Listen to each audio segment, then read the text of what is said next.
Attention please, ladies and gentlemen. You're watching, yes,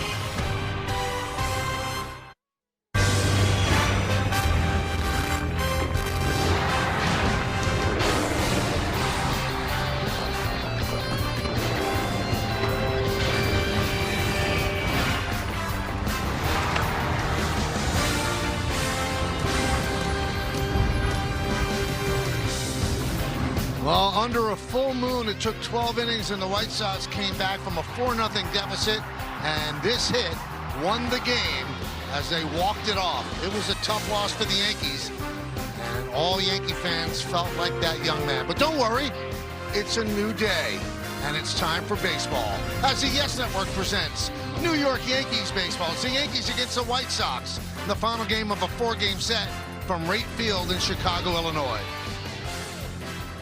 Hi, everybody, and welcome to Yankees baseball, along with Joe Girardi. I'm Michael Kay. You filed last night under the heading of a tough loss. When you're leading 4-0, you have Cam Schlittler on the mound. It hurts when you end up losing that game, but the Yankees have to bounce back. Let's take a look at the pitching matchup in this one. For the White Sox, Sean Burke will get the start. You see his numbers. And for the Yankees, it's Ryan Weathers. Weathers coming off a really good start. Yeah, in Philadelphia, he waited a week to start after the All-Star break, and then you look at what he does. Second and third in the first inning, nobody out. He only gives up the one run because he had an excellent slider, a great sweeper, and his changeup might have been the best changeup he had all year long, and he didn't use a lot of fastballs, but he was really successful. Now, if you look under the hood, all right, the one-loss record, the ERA is not great, but under the hood, those numbers are pretty good for Ryan Weathers.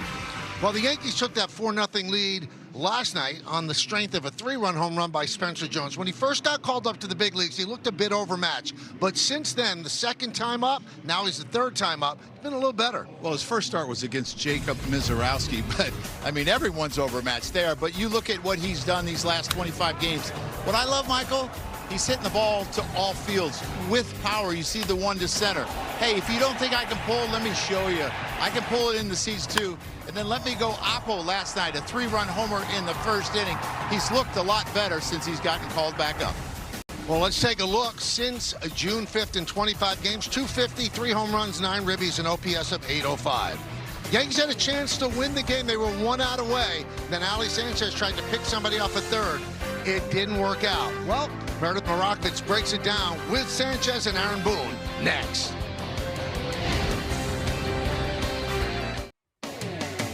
Welcome back to Wright Field for the series finale between the Yankees and the White Sox as the Yankees look to get back on track after a brutal extra innings loss last night. Hey everyone, I'm Meredith Marakovits.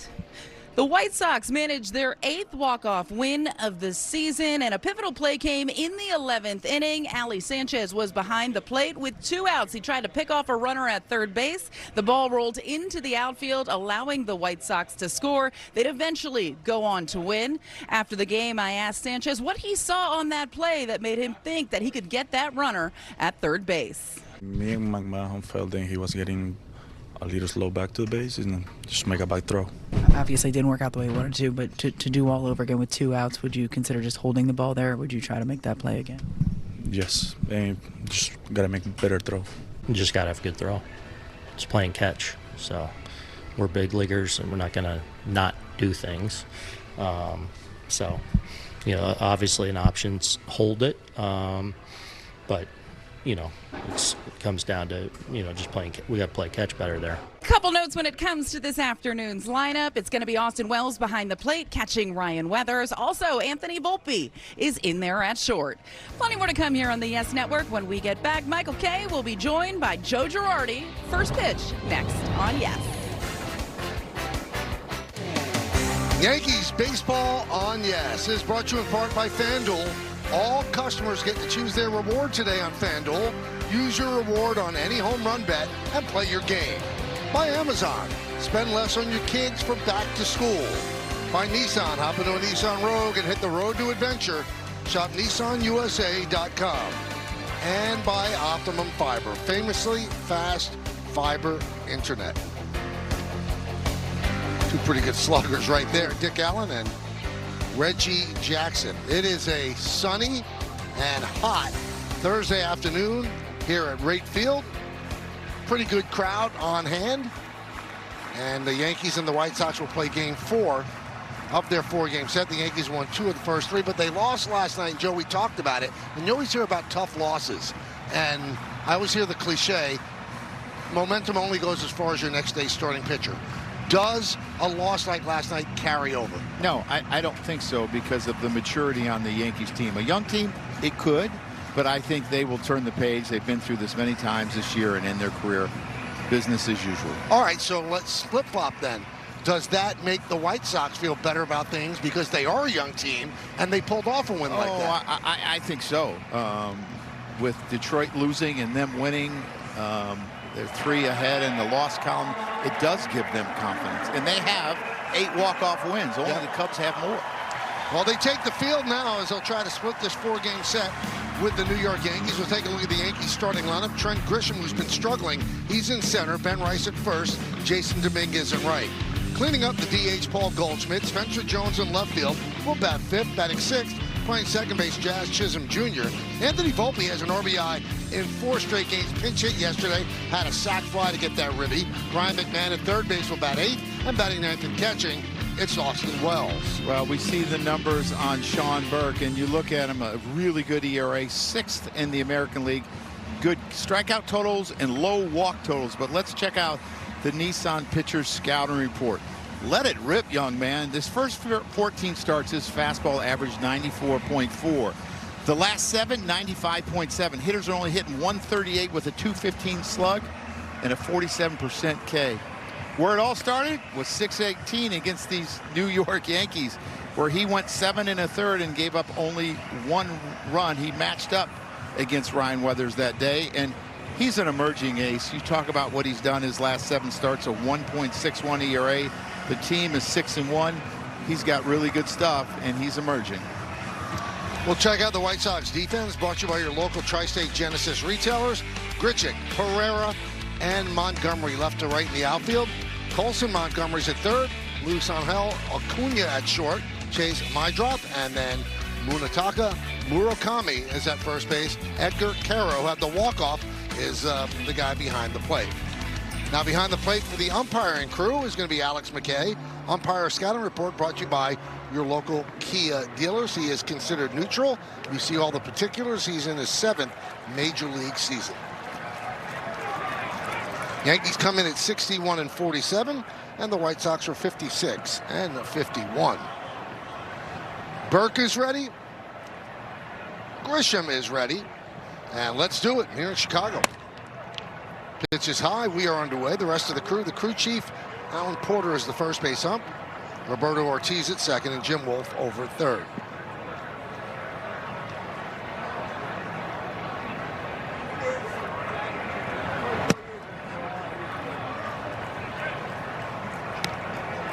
And the count is 2-0. Grisham steps out, has a word with McKay. A lot of breath. And their challenge, I guess they think he got hit, Joe? Yankees are calling for a challenge. Hit his glove. Nipped his glove is what they think. Catcher's interference.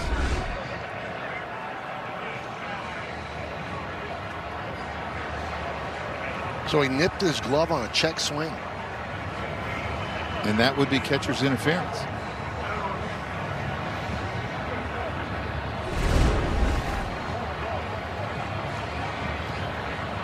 Definitely hit it. Yeah.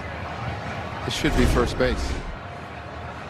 Well, Porter is talking it over with McKay. Porter is the crew chief. And now he's going to go talk to Will Venable, the White Sox manager.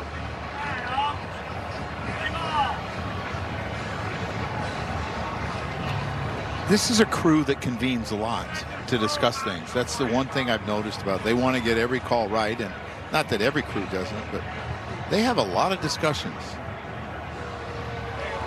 Well, the Yankees have called for the challenge, and it looks like they're not moving toward that as Porter continues to talk with Venable. Maybe Venable thought it took too long.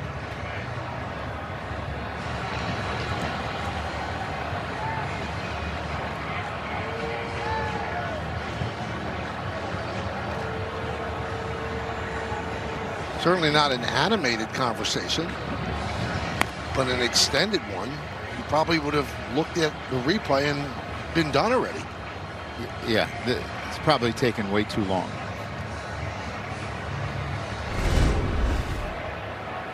The call on the field is a ball. New York is challenging that there was catcher's interference. All right, so what was the conversation with Venable about? Maybe Venable thought it took too long to challenge. Yes. Yeah. Well, this whole process is ridiculously long.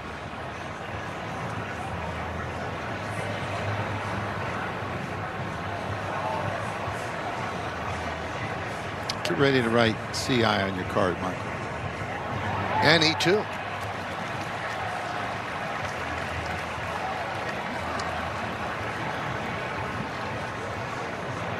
After review, the call on the field is overturned. There was catcher's interference.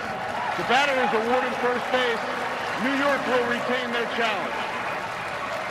So the Yankees challenge early, and they challenge successfully. You know, the last 3 errors have been made by catchers in this series. One each yesterday, and now this one.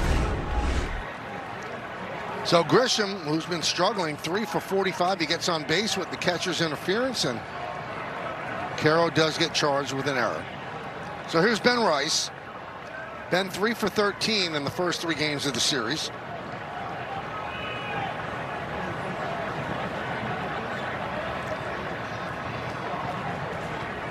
Now Grisham has 7 stolen bases, and you can steal against Burke. He's allowed 16 stolen bases. That's in 22 attempts. Caro's a pretty good thrower, though. He throws out 28.6%. The other thing you always have to be careful when he's catching is he will back pick. So if you're Grisham, you got to make sure when you take your lead, you get back quickly. Don't just hang out there. 2-0. Well, it was a back pick attempt that the Yankees tried in extra innings yesterday. Threw it into left field, and that allowed the tying run to score and forced the 12th inning. Yankees were 1 out away.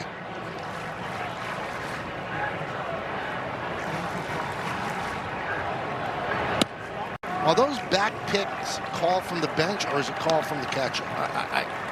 Everyone that I've seen has been called by the catcher. I mean, sometimes you'll put a pick off on. It's second, but it's usually for the pitcher. It's not usually coming from the bench where you want the catcher to do it. 3-0. And Joe, I asked Aaron Boone about that last night, and he said it was called by the catcher. He also, as you heard in the open, said he stood by the decision to try to get the runner at third, just needed a better throw in that spot. Yeah, I think part of the problem is he threw from his knees. And you're definitely not as accurate when you throw from your knees. Pretty good move to first by the righty. Murakami was a third baseman in Japan, and you can see he's too far off the base, and he doesn't let the ball go to the tag. He catches it and then comes back. Let the ball take you towards the tag and move your glove towards the tag as you're catching it. Foul ball.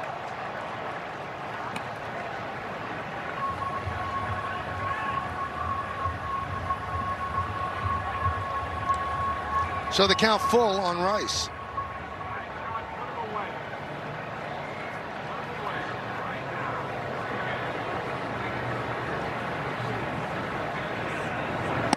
And a walk.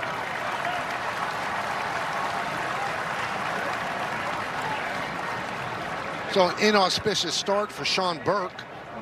Catcher's interference and a walk, and he's in immediate jam. Last time he started against the Yankees, they used an opener. They used Brian Hudson, who went 1 2/3, and he came up and finished the game and only gave up a home run to Ryan McMahon the first time he saw him. Today, no opener.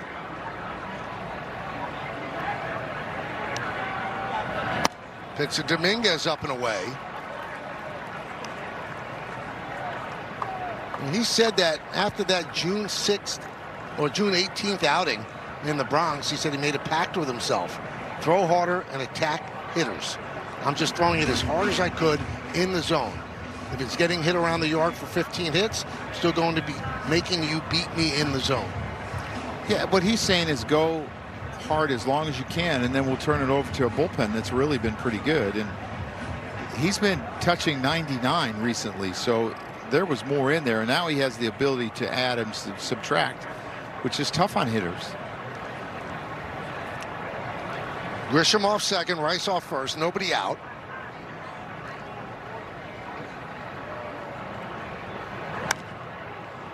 Fouled away.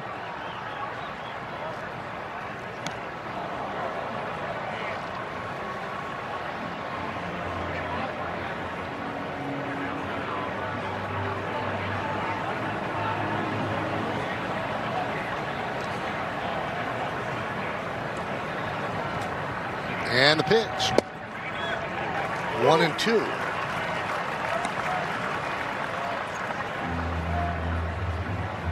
Dominguez 4 for 12 in the first 3 games of the series.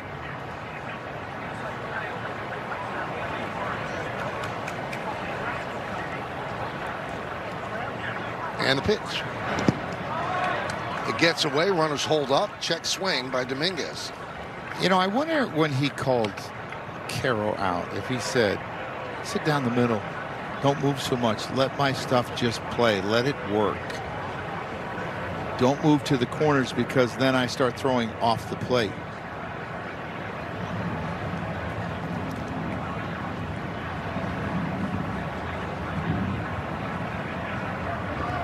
Two, way outside.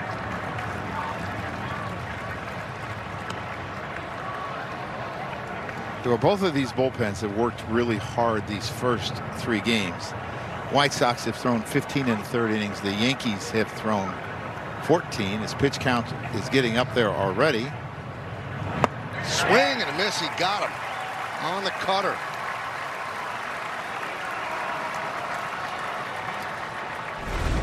Pretty good pitch. This is a tight cutter that's inside, and his cutter has more than average depth. It's not one of those flat cutters. Hitters don't like when they have depth. The ones that just go side to side, they can usually measure up a lot better. It's an outstanding pitch. So here's Goldschmidt.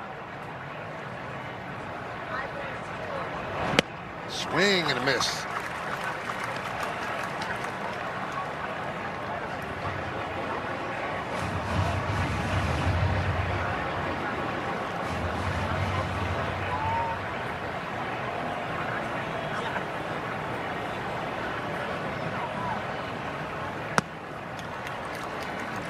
Take a look at Bert's arsenal on StatCast 3D by Google Cloud. Yeah, he's got the four-seamer. The knuckle curveball that we've seen a few is really effective. His slider has been really good. Sinker, cutter, and his changeup he does not throw a ton, only about 2% of the time.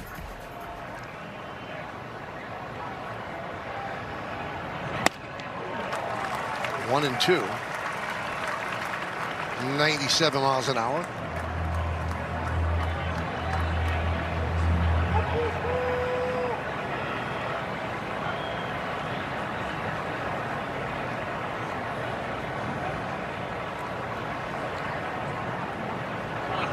Swing and a miss. Goldschmidt down on strikes, 2 away. Well, his 27% K rate coming into today was tied for 8th in the American League. He's got really good stuff. He's got velocity. He can pitch east and west with his sinker, his slider, and his cutter. North and south with his four-seamer and his curveball. Gets you out a lot of different ways. Here's Spencer Jones.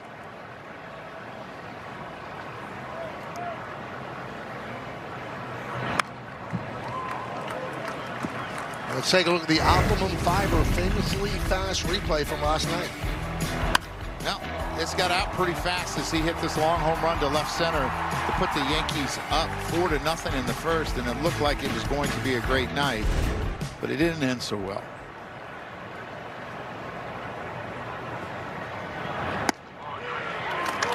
Oh, 0-2.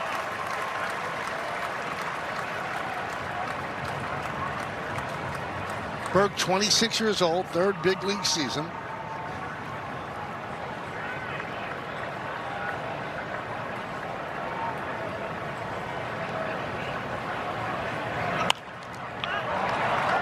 Popped up left side. Acuna on the run, and he makes the play in fair territory for the final out. Yankees strand 2. White Sox coming to bat. Well, the Yankees go 0 for 3 with runners in scoring position. They don't score in the top of the first. Now it's the White Sox turn against Ryan Weathers. Chase Mydroth will lead off. Then Murakami and Vargas follow him. Grichuk, Montgomery, and Pereira in the middle of the order. Then Braden Montgomery's in right. Luis Angel Acuna, the shortstop, and Edgar Caro, who's the catcher, and he's batting 9th. You see the number on Ryan Weathers. He's had a pretty good year. The innings pitched. He's taking the ball every time. But let's check out the Nissan pitcher scouting report. I think he's having a better and getting a better understanding of who he is. His last start, he only threw 32% fastball, 10% four-seamers. His sweeper and his changeup were extremely successful, and he stayed with it. And that's been the trend the last few starts. He needs to start fast. He has a 6.3 ERA in the first inning, and the rest of the time after a 3.78. He got in trouble in Philly in the first inning, only gave up the 1 run, though. And overall, it's been a pretty good year. He's made all 20 starts. He's had a clunker here and there. But the big picture, he's been reliable. He gives you a chance to win. The club is 10-10 when he starts. And they've lost games 2-1, 1-0, and 3-2 when he started. 0-1 on Mydroth.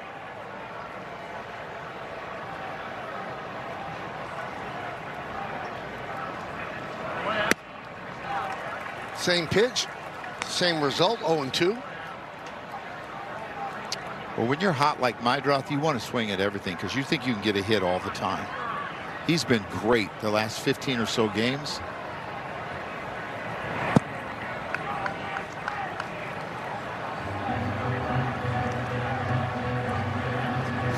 White Sox 56-51, on pace for 85 wins, and they're leading the American League Central. Grounded to third, McMahon, the high throw, and it's safe. Rice went up to get it, tried to swipe tag. It looks like he missed. As Porter says safe, and the Yankees are going to decide whether they want to challenge. I thought he originally said he was out, and then he changed his mind. And it looked like he tagged his helmet there. Yeah, he's out. New York is challenging the safe call at first base. We got some kind of pace going here in the first inning. Well, it looks like he tagged the bill of his helmet, and he would be out. Pretty good play by Rice. Errant throw by McMahon. He actually knocked the helmet, the tag. Probably didn't feel too good, that helmet coming down and hitting you in the face.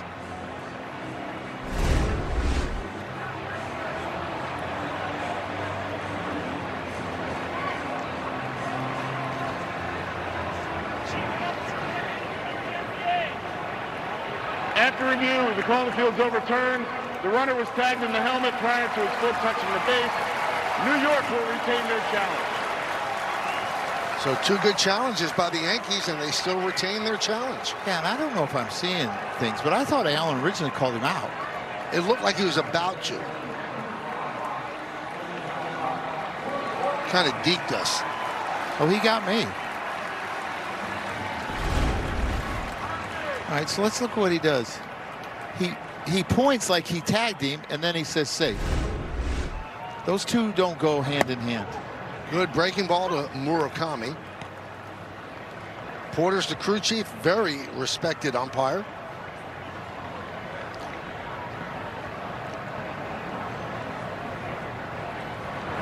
It looked like he was pointing to say you missed the tag. Usually they point to say you got the tag. Yeah. Yeah.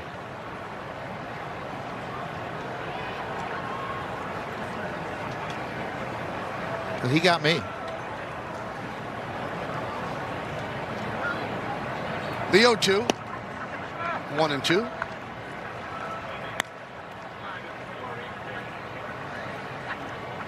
Murakami with a 15-game on-base streak. Extended that with the home run in the 8th inning last night. 2-2. Yeah, he's only seen breaking balls so far in this at bat. And he's actually hit the breaking ball better than the fastball off of left-handers.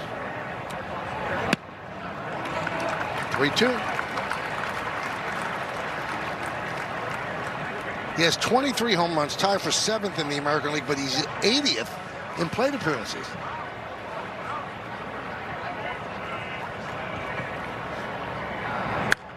Served into left field, and that's a base hit in front of Jones. Kind of an excuse-me swing. Let's check out the Yankee defense, brought to you by your local Tri-State Genesis retailers. Jones, Grisham, and Dominguez in the outfield. McMahon, Volpe, Chisholm, and Rice, third to first. Wells behind the plate. And we take a look at Jazz Chisholm, our Car Shield defensive player profile. +9 outs above average this season. And that's tied for 3rd best in the majors, second baseman. Vargas fouls it off.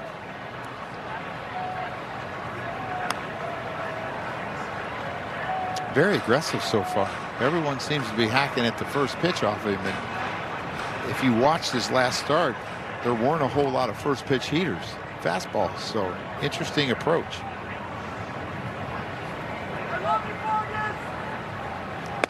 Now, it's incredibly sunny here on the south side of Chicago, and strangely, they have the lights on at the ballpark. I don't know if they have a forecast of inclement weather coming on, but the lights have been on since the first pitch.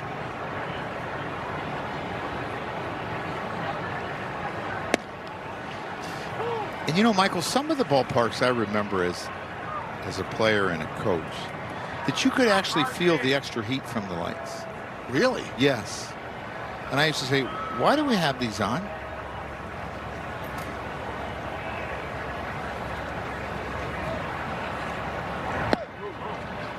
It's not supposed to rain until tomorrow here, so I think they're a little ahead of themselves. Right, we just looked it up. 0% chance of rain.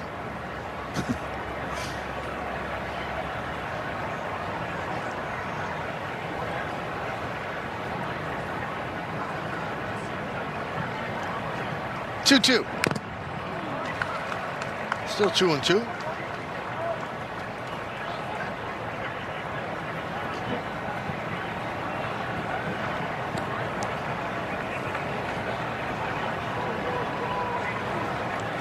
Terrific pace so far. Think we're going to be here a while? Could be. Hey, when you look at this White Sox team, I found this very interesting. Off of left-handers, they're hitting .239 with a .720 OPS.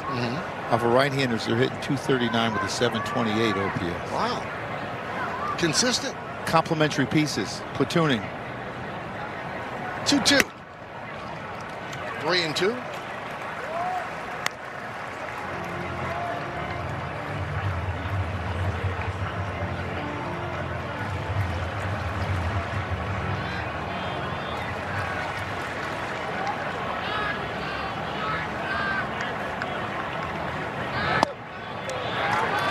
Strike 3, punched him out.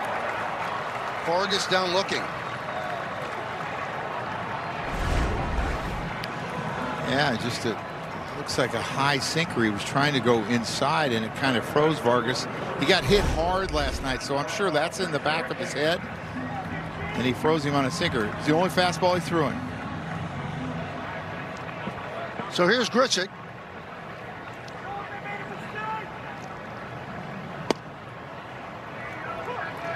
A strike. I love his sweeper. From my vantage point, you know, as you're looking at it on your screen, it looks like it goes and then it just takes a right turn. It's got late break to it, good break to it.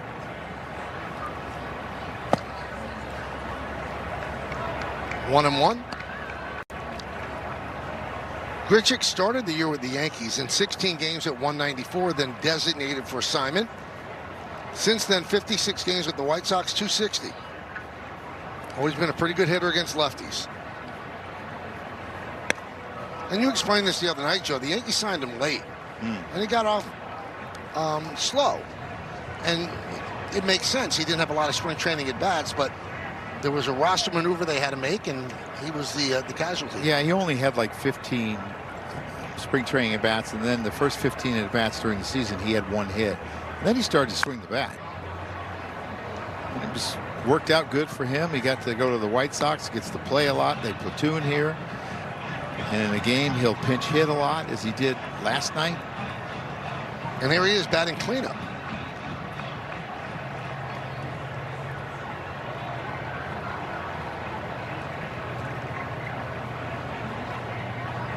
The 2-2. Fouled away.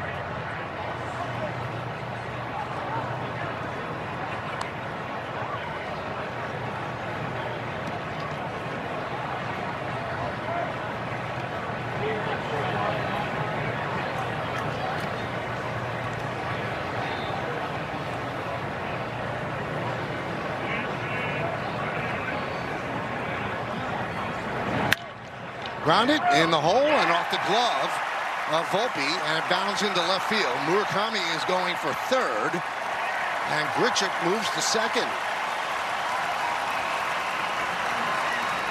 I'm going to give him a double.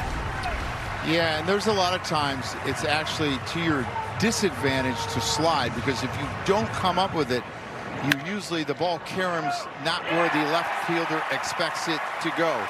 So sometimes you're better off just not doing that. And I'm not saying that he shouldn't have tried. That's not what I'm saying.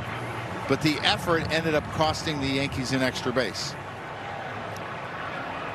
So an early big spot for Weathers facing Colson Montgomery, who's hit the Yankees well. 318. Pitch outside. We told you about the first inning struggles of Weathers. Joe gave you the number, 6.30 ERA in the first inning. Colson Montgomery is a reverse splits, 271 off of lefties, 196 off of righties.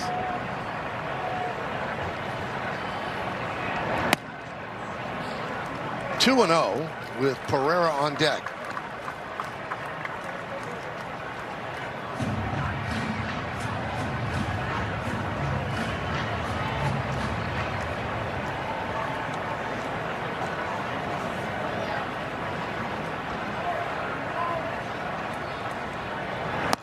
Three and 0.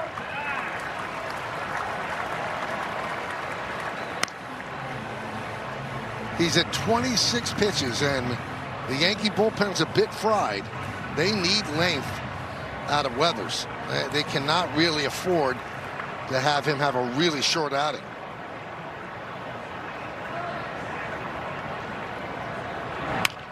Swung on 3-0. Ground ball to Rice, flips to Weathers, and he gets out of the jam. They swung on 3-0, and the White Sox strand 2.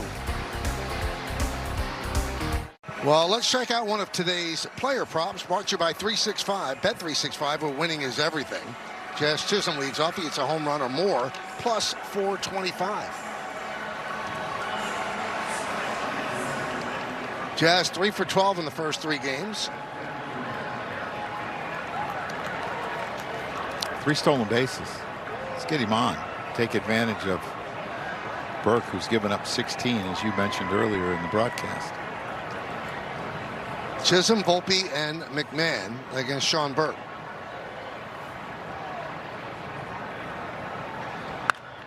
Jumped on the first pitch, grounded it foul.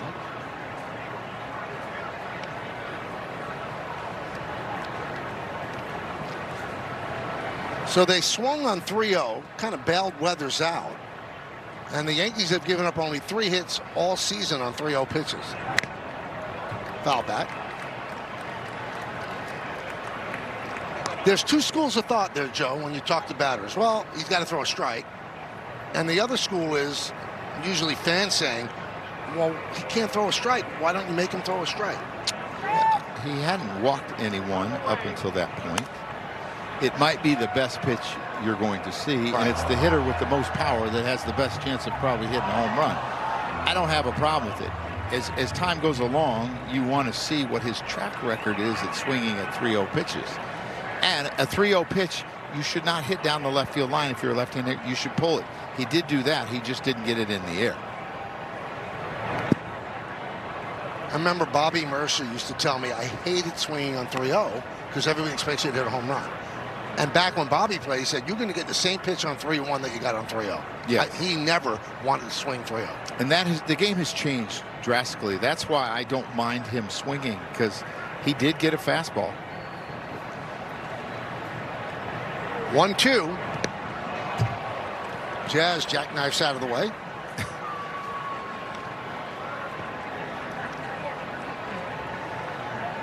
He's thrown some 54-footers today.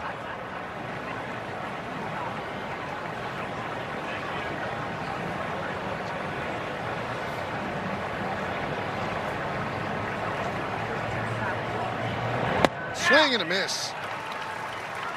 Third strikeout for Burke. First out of the second.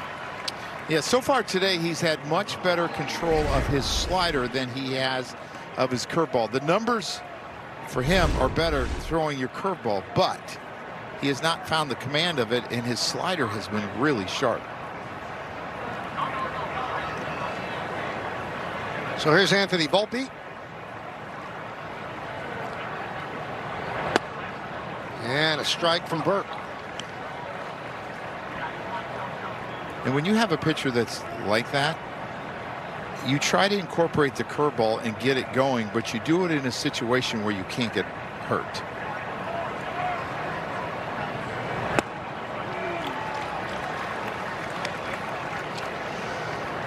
Check out Old Spice Fresh Stats. Burke, 3.16 ERA this season. That's 6th in the American League. And in his last 7 games, 1.61 ERA. And he's 5th in WAR when it comes to starting pitchers. In the AL, that is. Strike 3. Volpe does not like the call, but he does not challenge. Shaking his head. Yeah, it looked like a two-seamer that had a little comeback action to it. It was actually a four-seamer that just was paint. 96 on the corner. It's almost the perfect pitch. There's not much you can do. You could tap the top of your helmet. I think he would have lost. You think? Yes. There's a strike to McMahon. He homered off him back at the stadium. He went left center on it with the sinker out over the plate.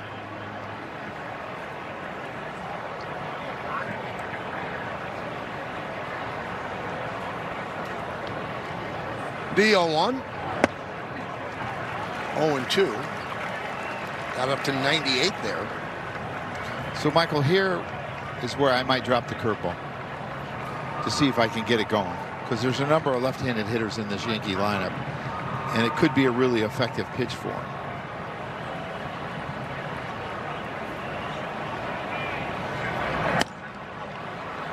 One and two.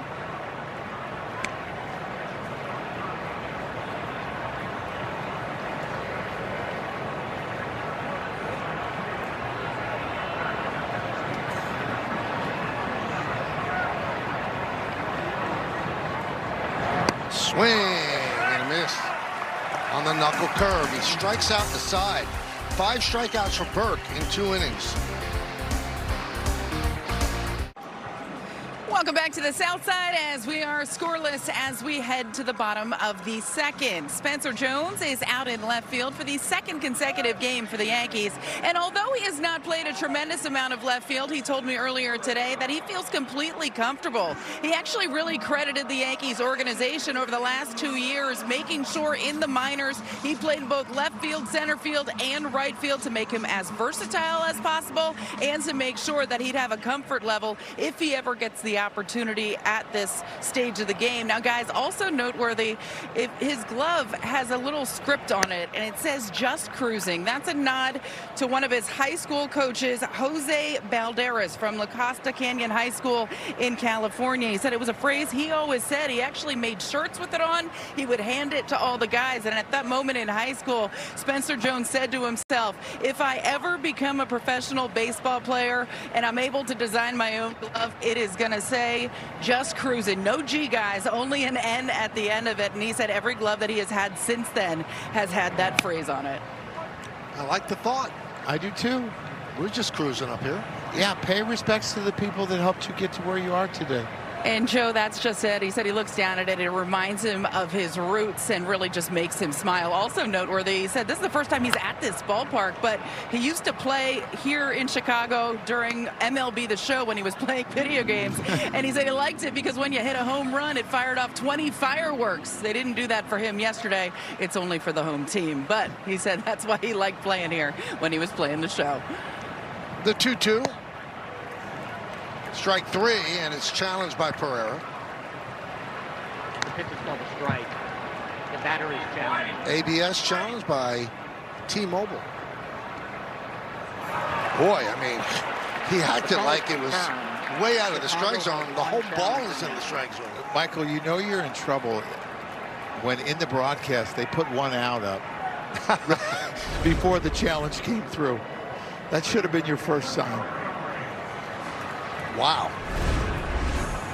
That is not a great challenge in retrospect. There's Braden Montgomery.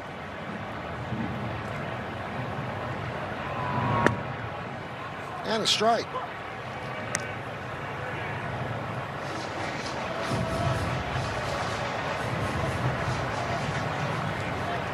Nothing. Bottom of the second inning. One out. You look at the White Sox team, very young, and Joe said this earlier, Major League leading 8 wins when they're trailing in the 9th inning or later.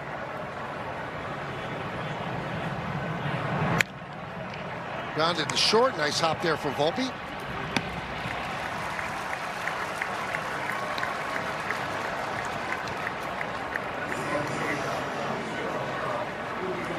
So look at this year compared to the previous 3, and that's why you're getting larger crowds.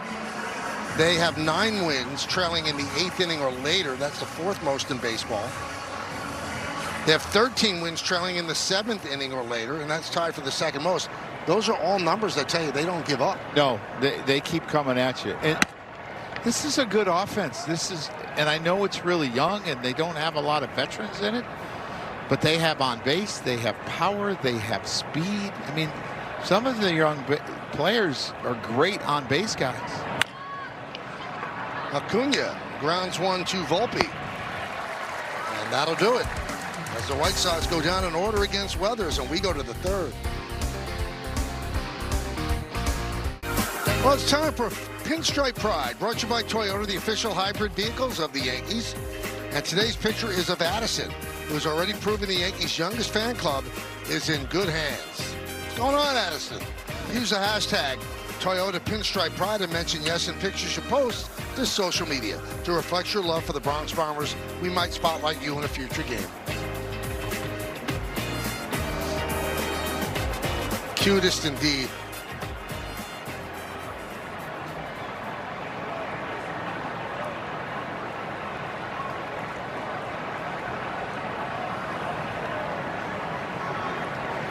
There's Austin Wells.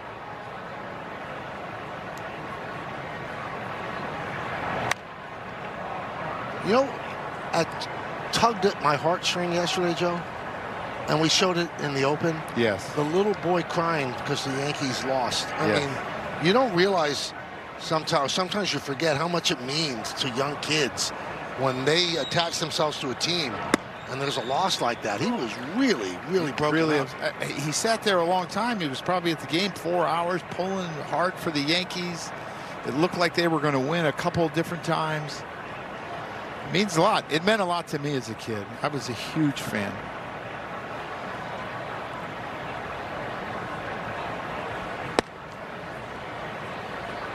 One and two. There's this little guy watching everything.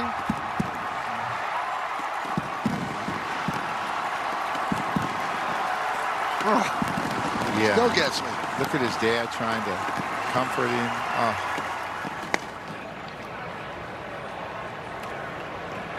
The pitch is called a ball. It's called a ball. So Caro is going to challenge the ABS challenge powered by T-Mobile. Caro's wrong. The call is confirmed. Chicago has exhausted their allotment of challenges for the day. They haven't run out, Joe. They've exhausted. I love that. They exhausted quick. You know, quick turnaround. Night game, day game after night game. I mean, they're out. They're exhausted. I'm exhausted watching how slow this game is moving. And Wells, his hand flies off the bat, and he strikes out.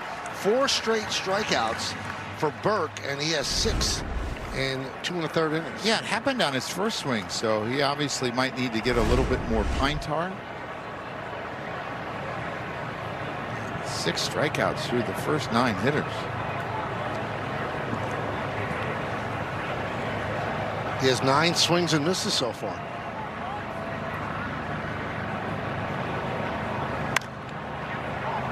Grisham pops it up. Montgomery runs out of room. You're talking about Spencer Jones moving around and what development did. Think about Colson Montgomery. He's their everyday third baseman. And when you give, he's their everyday shortstop. When you give Vargas their everyday third baseman, they slide him over and put Acuna at short instead of putting Acuna at third. Really tying up the Yankee lefties. Count 0-2.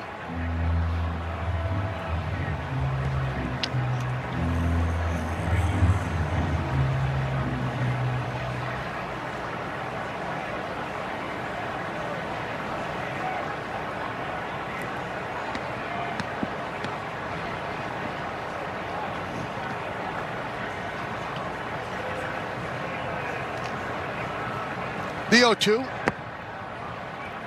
1-2.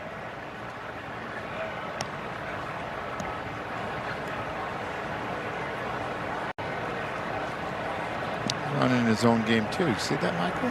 Yep. A lot of these young pitchers for the White Sox aren't afraid to do it.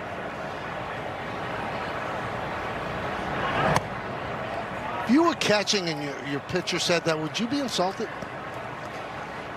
No, but there's always a but.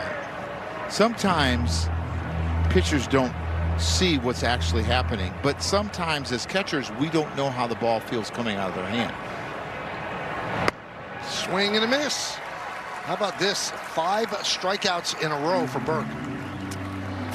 For example, Jason Barrett told me, and this is just an outstanding slider. I mean, his slider has been really effective today, and his fastball is due. But told me one time when I called the pitch and he shook, and I called it again and he shook, and I ran out there and I said, Jason, you're throwing your fastball by. It was Ron Gant. Right. He goes, Joe, you don't know how it feels coming out of my hand. I'm going to throw something else. Okay. Driven into center field and deep. Pereira back. He's on the track. Now comes in and makes the play.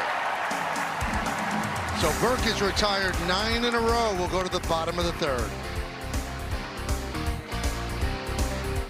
Yankees Baseball on Yes is brought to you in part by Chili's Big Crispy 3 for Me, the best $10.99 you can eat. By the New York Lottery, play today and start imagining your win. And by the Hyundai Getaway Sales Event. Deal so right, they almost feel wrong. Only at your local Hyundai dealer. Now, Lou Gehrig actually met his wife when the Yankees were playing the White Sox in Chicago. Yep.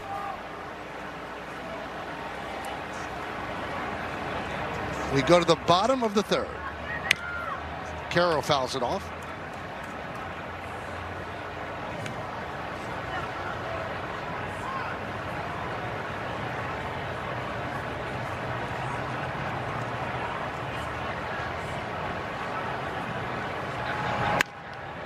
Grounded to Volpe. Well, after this game ends, Joe, the Yankees and Yankee fans will be very big fans of the White Sox because they'll go on a road trip, 3 against Tampa and 3 against Boston. Oh, huge fan. Big fan. I'll be pulling for him. Hey, you showed the picture of Frank Thomas. Right. I might get a chance to coach with him. I'm managing the Dick's All-American perfect game where they take the 60 top prospects. Right. In Philadelphia on August 16th. Frank may be one of the coaches. Your coach. You're going to manage. Yeah. So I'll get 30 of the top 60 players. These kids will all be, a lot of them will be first and second round picks in next year's draft. Now, was Frank chosen for you, or did you choose him? No, all the coaches were chosen. Flash Gordon is on my staff. Cool. My son Dante is on my staff, so he'll be telling me everything to do. Denard Span. You need me to help you out? Yeah, come on. August 16th. I'm sure you're not busy. I think Ryan Klesko.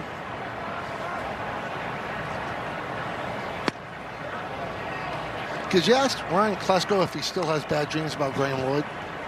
See if his thumb still hurts. Mo broke like 3 of his bats in one game.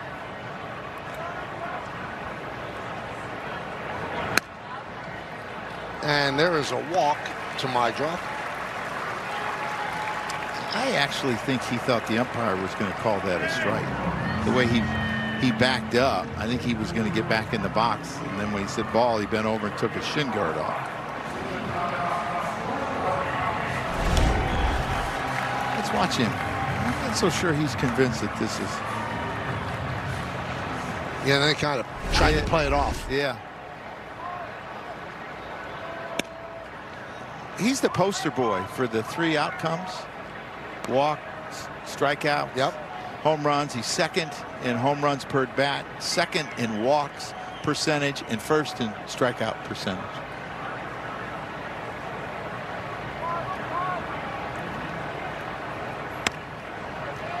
And a strike.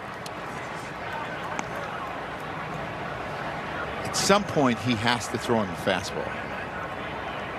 Because you can't keep throwing him all these breaking balls and not expect him to do some damage, because he's going to adjust. He's not throwing him one yet. There it is. You mentioned Klesko and Mo. Here we go. Let's see how many bats we get here. There's one.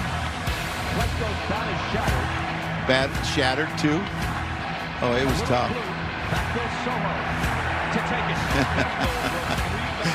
Chipper killing him. I mean, how many bats you bring on that road trip? 2-2 on Murakami.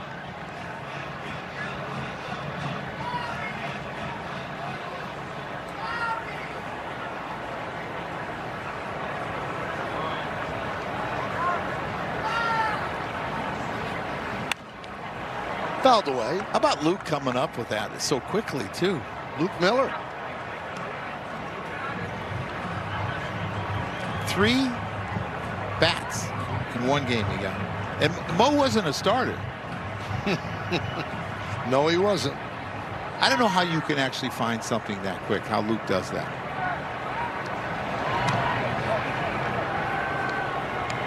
Well, he doesn't let those tapes out of his sight. Sleeps with them.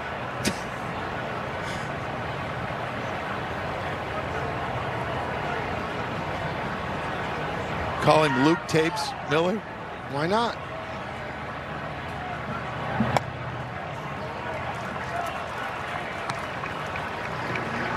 Was it, back then, was it the 2 reels, you know? Kind of like that. It's not even tapes anymore. It's all on files. Swing and a miss with the fastball. 2 away. Take a look at the leaders, brought to you by your local Tri-State Buick dealers. So runs leaders this season. Alvarez with 74, Zach Neto 73. Then you have Vargas and Ben Rice. So 2 of the top 4 right here.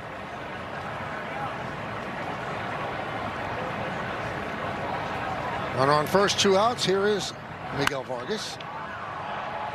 Popped up, shallow left. Volpe makes the play, and that'll do it. No runs, no hits, no errors, 1 man left. We go to the 4th. Well, go all in on game nights with MLB Plus. Stream MLB Network 24/7 and select out-of-market games every week. Plus, live radio broadcast of every game, game day 3D, big inning, and minor league action. Visit MLB.com/MLB Plus to subscribe today. Jason Dominguez leads off the fourth and grounds one foul. 7 strikeouts in 3 innings for Sean Burke. The Yankees now have swung at first pitch 7 times of the 12 at bats. They don't want to get to his breaking stuff, and they've been aggressive. It hasn't paid off yet. And that's the stuff that's discussed in those meetings that we're not allowed in, but you used to be in and run. They talk about stuff like this. We don't want this guy to get to his breaking ball count, so jump on him early. Yeah. There are no accidents. The problem, though, is guys mix so well. Right. 30 years ago, you could almost guarantee a first pitch fastball if nobody was on. That is not the case today. I mean, Ryan Weathers started the game with the changeup. You don't see that every day.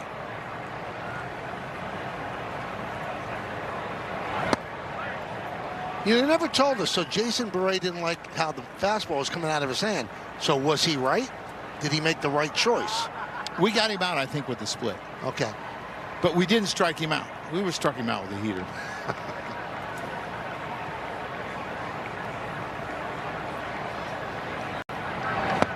Swing and a miss. Burke is dealing. 8 strikeouts. You know, when you look at the numbers, his curveball is usually better than his slider, but his slider has been so effective to all these left-handed, right-handed. It doesn't matter. He has been electric with it.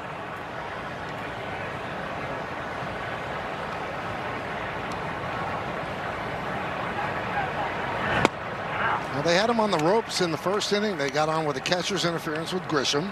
A walk to Rice, but then Dominguez struck out, Goldschmidt struck out, and Spencer Jones popped up to Acuna at short.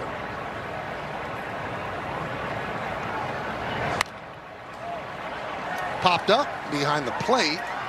Carroll gives it a look. Well, it's just over the screen. So I was talking about 30 years ago when I was playing, fastball percentage on the first pitch was much higher. It's only 60% in today's game. 60. 60. It's under 60, just under 60. I mean, 2031, it's no guarantee anymore. I think that's what makes it so hard to hit today. Besides the velocity and all the different shapes that pitchers have. Sweepers, sliders, cutters, curveballs, slurs. Swing and a miss. 9 strikeouts. Well, when you look at Sean Burke today, there's a curveball. That's one of the few that he's gotten a strikeout on. But you see the slider. The slider's got really good depth in it. And he can throw it away. He can throw it in. There's one to Dominguez. He got him one early in the game as well. His slider's been really, really good. And you see what he's done in 6 of his last 8 games. This guy is emerging as their ace and would be their #1 if they were to make the playoffs. He struck out 7 of the last 8 Yankees. The only Yankee who made contact was Ben Rice. A fly out to fairly deep center. 1-0 on Spencer Jones.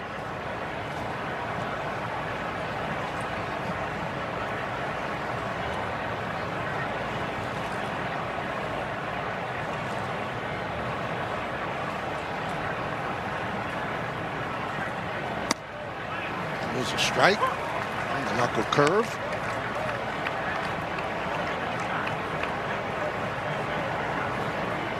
It's just pitching. You miss with the first one, come back with it. Because you got to feel and you understand what adjustment you have to make the throw a strike, opposed to waiting 3 or 4 pitches down the road. Driven down the right field line. A hooking foul.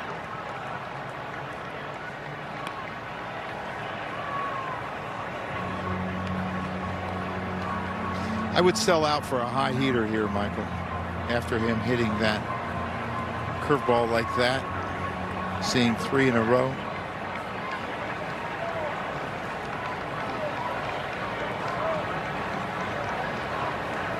The 1-2. Fouled the back.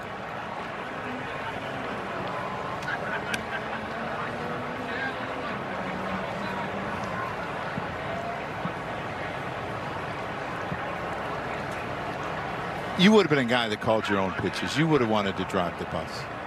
I'm not sure. I might have liked to just want to execute out there and not think. If I had you behind the plate. All you do is think. Yeah, I don't like it. You get tired of thinking? No, just I think too much and I think bad things and it's awful. Well, I mean, you have a radio show, a great broadcaster. I mean, there has to be a lot of thought in what you do. You can't just make it up. You would hope. Pitch outside, 3-2.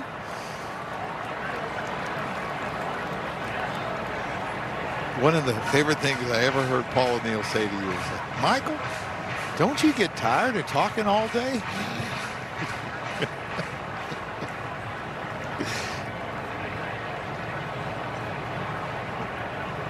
3-2. Line to base hit. So the Yankees get their first base hit of the afternoon, a 2-out single by Jones. Now that at-bat is over, I said after his first at-bat, I saw signs of improvement. He popped up a high fastball. He didn't swing and miss. And now he catches up to this one and lines it to right. I'm sure it's something they're working on all the time to make adjustments because he has a hole up there and people have exposed it. He had 2 good at-bats.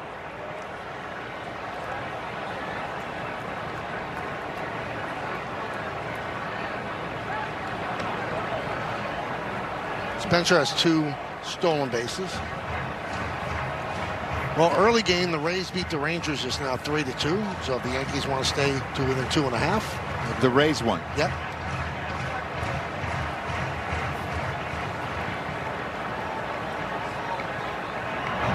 Upstairs.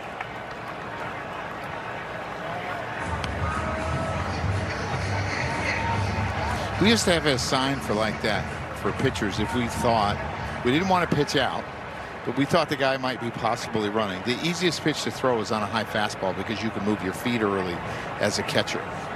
And we call it on purpose. It's like a mini pitch out. There he goes. Swing and a miss. No throw. So a stolen base for Jones, his 3rd of the year. And that is the hardest pitch to throw on for a catcher with a left-handed hitter, that ball that's going into him. Because you have to clear out and you have to reach across your body and then you have to move your feet. It's really hard. It would have been a lot better if it was inside. And it almost looked like Jazz's backswing got in the way a little bit. 17th stolen base against Burke in 23 attempts.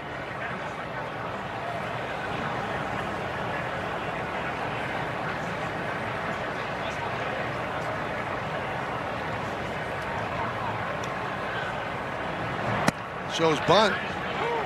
Takes a strike. Yeah. And Jazz is going to challenge The pitch is that. called a strike. The batter is challenging. ABS challenge powered by T-Mobile. Wow. Call's overturned. That might be the most I've ever seen. 2 remaining. How far was that, Michael? You didn't even measure it. Yeah, about. They usually say it, so it's got to be over 3 inches, maybe. I wonder if the umpires have a little kitty like the, if it's in the whole, out of the whole box or whatever. Grounded, foul. And there's the situation. I know Jazz squared around the bunt, but you want Jazz trying to drive this run in. You got yourself in an okay, you're not at 2 strikes. And I know the Yankees offense has been struggling recently. They were good the first 2 games. They were 7 for 20. The last 2 has not been so good. You have to try to drive this run in. You can't be bunting. Well, since the 2nd inning Tuesday, Joe, they're 3 for the last 24. Yeah. With runners in scoring position.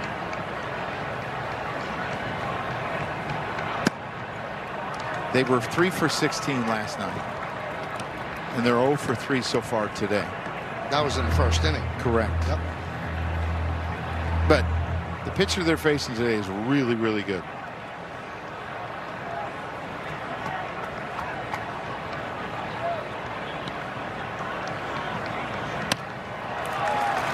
And Jazz works a walk.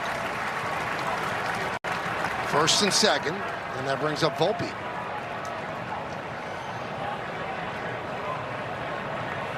And brings out the pitching coach, Zach Bove. So as they have that discussion on the mound, we tell you that you should play FanDuel's Daily Dingle for free every day for a chance at a profit boost if your selected player hits a home run. And here are the featured home run odds for today's players. Volpe plus 750. And Ryan McMahon, who follows him in the order, plus 600.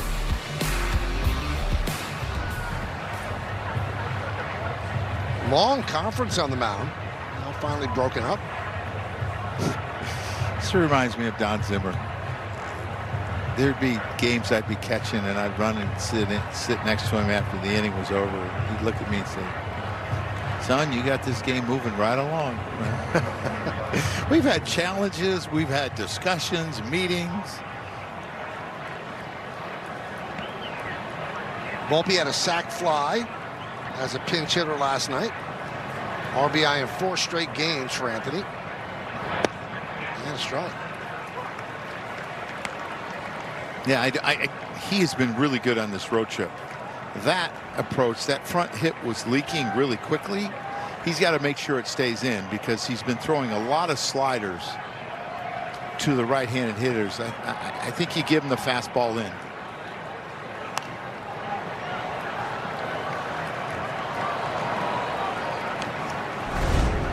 Yeah, you're going to see that front hip start, and he gets back on his heel, on his front foot. And there is the fastball. He had a good swing at that. But that tells me he's not looking out over the plate.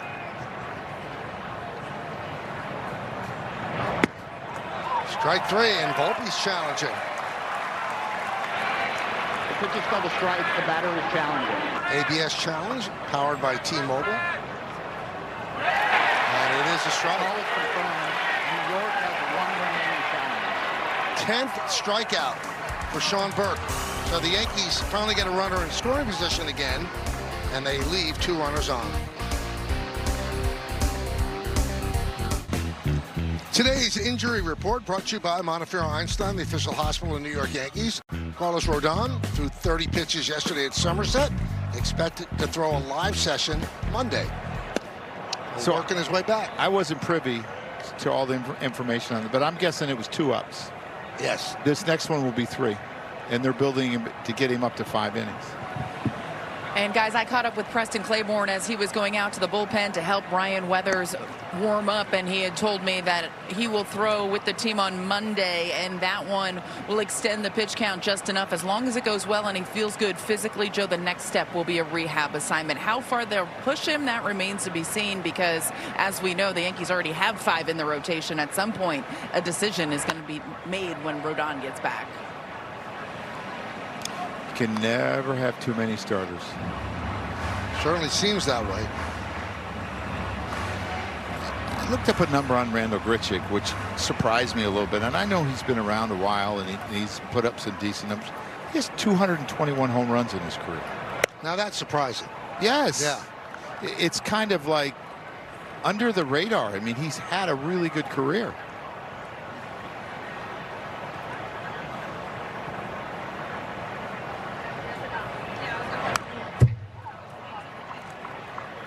John Sterling used to drive Susan Waldman crazy whenever Randall Grichuk came up. He would say Randall Grichuk. And she would tell him, "John, it's Grichuk." He goes, "Yeah, Grichuk." He said, "Well, it should be Grichuk."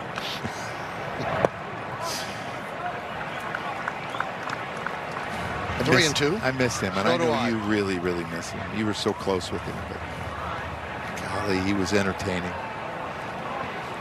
There he is on that patch. He'd be in awe of the fact that he's on that Yankee uniform. Check swing. Did he go? No, he did not. So Grichuk works a walk.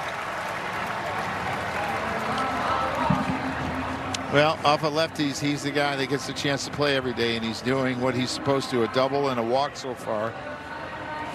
Colson Montgomery grounded out to first on a 3-0 fastball the last time, so seems to be a lot more patient. He seems like to get the ball away from him, and I think that's why he likes hitting off of left-handed hitters or pitchers. It's Montgomery's 23rd start of the season at third, and Joe mentioned before he's the shortstop, 73 at shortstop. And a strike, 24 years old, second big league season.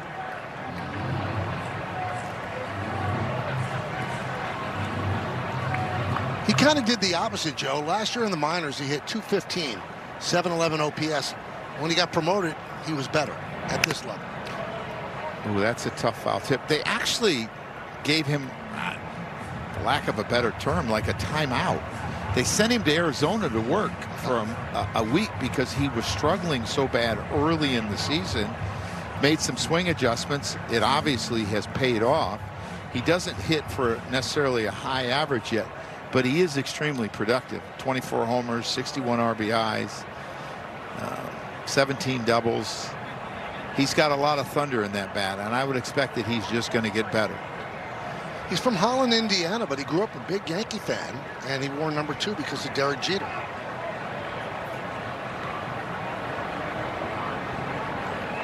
So is number 2 taken here, or is number I believe retired? It is. It's by Nellie Fox. Yeah.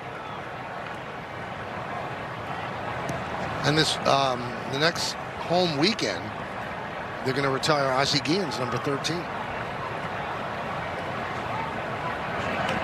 That was an entertaining player and manager. And now I hear he's pretty entertaining on the postgame show. Yes. No holds barred. No. Outstanding shortstop, World Series winning manager for the White Sox. Popped up. Wells staggers, but here comes Rice to bail him out. Out number 1. Wells' first step was toward the pitcher's mound, but it wasn't there.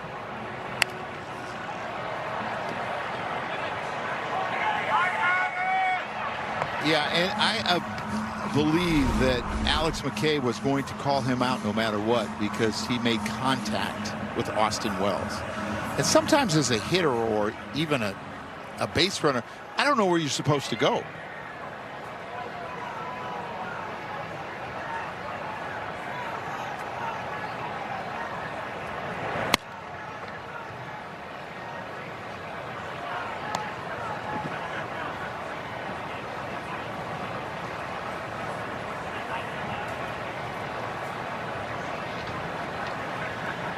Pereira, former Yankee. Last year traded to the Rays for Jose Caballero. And then during the offseason, traded from the Rays to the White Sox. Done a really good job against left-handed pitching.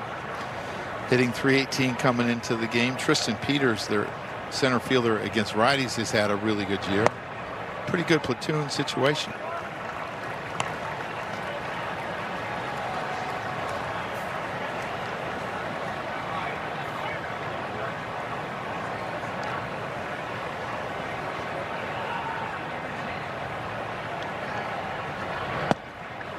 He spent 7 seasons in the Yankee minor leagues. That's a long time. But how old was he when he signed? Well, he's 25 now, so he must have been very young. Yeah, 16 years old.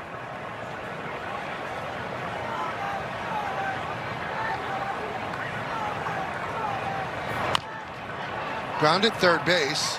McMahon. 2 down as Grichuk moves to second.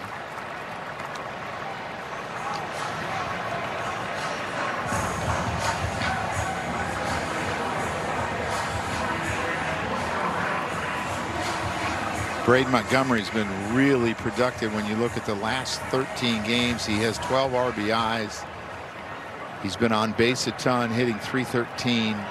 His left side has been his stronger side so far this year. Hit sharply and grabbed there by Volpe. And he gets him to the final out. No runs, no hits, no errors, and 1 man left. 4 scoreless. Well, fans, when you get Gotham, you get live games and exclusive Yankees content. Download the Gotham Sports app to stream highlights, features, podcast, original series, and so much more. And if you get Yes on TV, then you get the Gotham Sports app for free.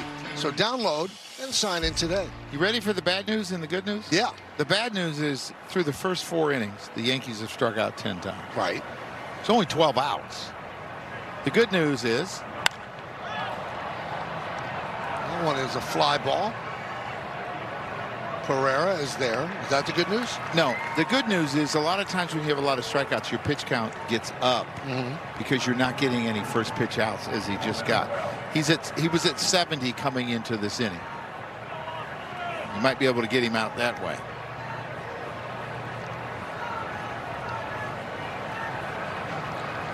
Joe, do you believe the 100 pitch count is just arbitrary? I believe it's the roadmap. A lot of times you start to get through that third time in the order and the third time around. There are pitchers that I had that my antenna would go up at 75 pitches because I would look at the numbers between 1 and 25, 25 and 50, 50 and 75, 75 and 100. And I would also watch the swings. So the analytics told you he's getting close to being done, but the swings told me what was really going on. Like, are they seeing his stuff better? Are at bats becoming longer? Are they hitting balls harder? Are they fouling a lot of pitches off? Is the at bat much tougher on the pitcher? So I use both. Do you believe that the increased offensive numbers third time through the order is a result of pitchers not being allowed to pitch through that in the minor leagues? No, I just think it's familiarity. And I think pitchers today, they go all out from pitch one and use all their stuff. I mean, they'll throw 4 or 5 different pitches. Like yesterday, Grisham saw 4 different pitches in his first at bat. Right. My generation, they would try to get through the lineup with 2 pitches the first time. So when you got through the second and third time, they hadn't seen everything. It's different today. These guys are max effort. Here's everything I got. I'm trying to get through the lineup as many times as I can, but it's only twice and it's 6 innings. I'm okay with that. And teams are okay with it. Yes. But you do run into problems running out of bullpen arms. That's why I want to make a new rule. What's that? If I was commissioner for a day. Didn't you bring this up if you were commissioner for Yeah. a day yesterday? If you're playing more than 7 days in a row, Right. you should be able to call up an extra reliever. That one is ripped into right center field, and that is going to be past the diving Pereira and go to the wall. Wells is at second. He's going to stop right there with a 1-out double. Yeah, he was 0 for 9 coming in to that at bat in this series, but he's lined out 2 or 3 times. He's had really good at bats and nothing to show for it. He finally gets something to show for it. But let me finish my story. It's a breaking ball. They haven't hit many breaking balls. And his 842 OPS over the last 12 games is showing that he's starting to hit. And I thought he might get a triple there. Triples are great for catchers. But if you're playing that many days in a row, you ought to be able to go to 14 pitchers and 12 position players for a 3-day period. And you pick when, and then you can call that position player back up. The guy you send down, he has to come back up just to help the pitching. So you're not hurting people and you're not jeopardizing, and the best people on your team are staying healthy. Because you think about today, whether you're winning or losing, Brent Hendrick's probably going to have to pitch in this game. Yep. And if you're not winning, you don't want to use him. And that's what I don't like about sometimes having to carry 13 and 13. Got to protect the pitching. And the reason they made it 13 and 13, they don't want managers to go to the bullpen as much because they think it slows down the game. Into center field, off the bat of Grisham. Pereira makes the catch. So, any thoughts on my rule? I don't hate it. I don't hate it. Because starters just don't go long enough. Like I brought up, the Yankees have thrown 14 innings out of their bullpen in the last 3 days. 14. The White Sox 15. you just don't have the arms. Yep. And you can look, the fact that you had to use Bednar for 1 out. Yes. To get a save. Yes. I believe cost you last night's game. All the games are intertwined. So because you had to use them then, you couldn't use them again, and you're short in your bullpen. You have to win games when you can win games. Correct. And the only question I would ask, did Blackburn give up the 2? He gave them up in the 8th. Yeah. So I'm not so sure that Bednar would have been in. But I know what you're saying. Like, I don't want to have to use my closer. And the other thing that I hate bringing that up is the 3-batter rule in the 9th inning. If you're up 4 runs, it's not a safe situation, but you almost have to bring in your closer because that guy has to face 3 hitters. It might be a 1-run game when your closer comes in. I hate it.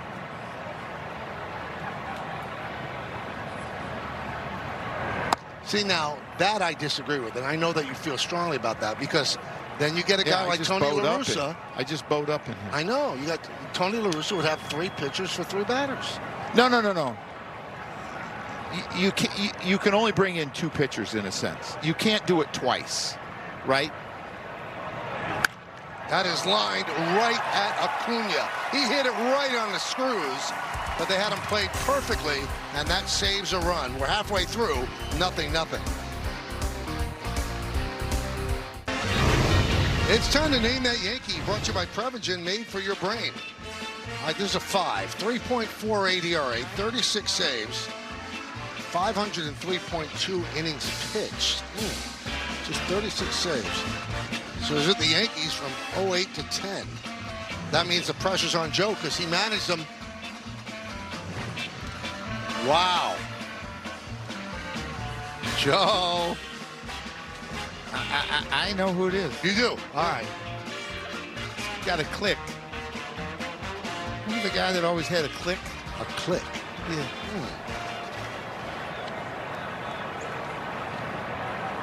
0-0, bottom of the 5th. Okay, so let me finish my thinking here. So you're up 5-1. You don't bring in your closer. Base hit, home run is 5-3. You can bring in another reliever, but he has to face 3 hitters. So ground ball to Volpe. So I'm saying that it's only the one guy. So then you would bring in your closer and let him do his work. Okay, that I can accept. I just always thought that you didn't like the 3-batter rule at all. Well, I don't, but I'm just saying in this situation, I would like to see them, because you don't want to have to use your closer if it's not a closing situation. Right. And people pay a lot of money to see that guy pitch. So you want him in those situations. Caro fouls it away.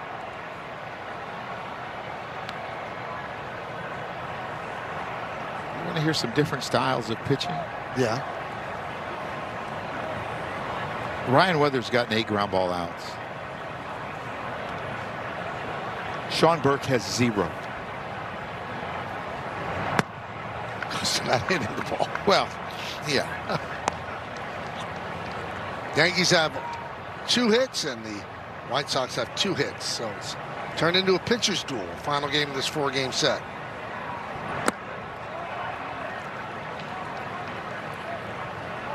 And at the end of the top of the 5th, Joe, once again, it always seems to be like almost a sure thing. Ben Rice, a bullet off the bat. He just hits the ball hard. He does. I mean, he flew out deep to center field.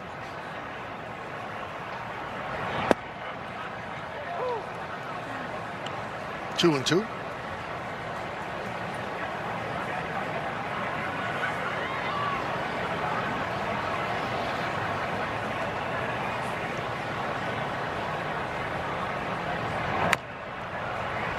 Grounded to McMahon. He makes the throw. 2 away. Another ground ball. It's a way to be successful. You don't give up. It's hard to hit a home run on a ground ball. Joe, I'm watching on that ground ball. Wells has to run along with the base runner. Yes. Up first base. If I was an older catcher, I'd say, nah, I'm good. If the ball gets by, it gets by. Well, that's one that the second baseman should go to. Right, because it's coming that way. Correct. And the right fielder needs to come in too. But it's all part of the job, Michael. Well, it must be exhausting, though. I used to enjoy it. I used to like to mess with the hitters. You make a game out of it. I used to sneak up on the first base coaches and tap them. Say boo. And when you caught, there was no one knee down, so your legs were being worn down. But it was easier to get going. Right.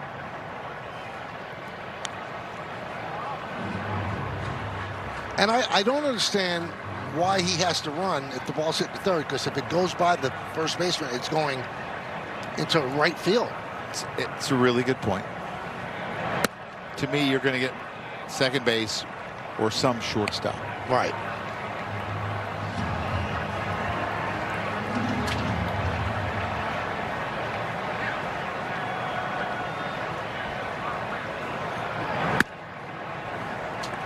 Three and one. I feel like the mic here that you hear, the pop in the catcher's glove, is like right at home plate. Like what do they call that? Like a boom thing that they put over it? Right. Boom mic? A boomstick, or what? Like it's back on the screen, but it feels like they have a boomstick over the umpire's head. I have to ask you one thing, though. How many times did you make that run to first base and it actually paid off? That you got errant throws?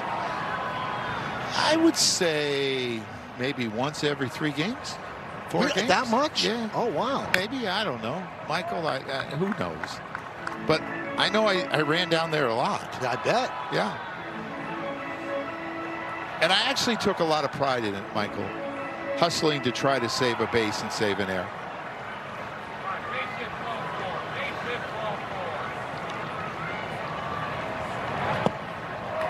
And there was ball 4. So my drop walks for the second time.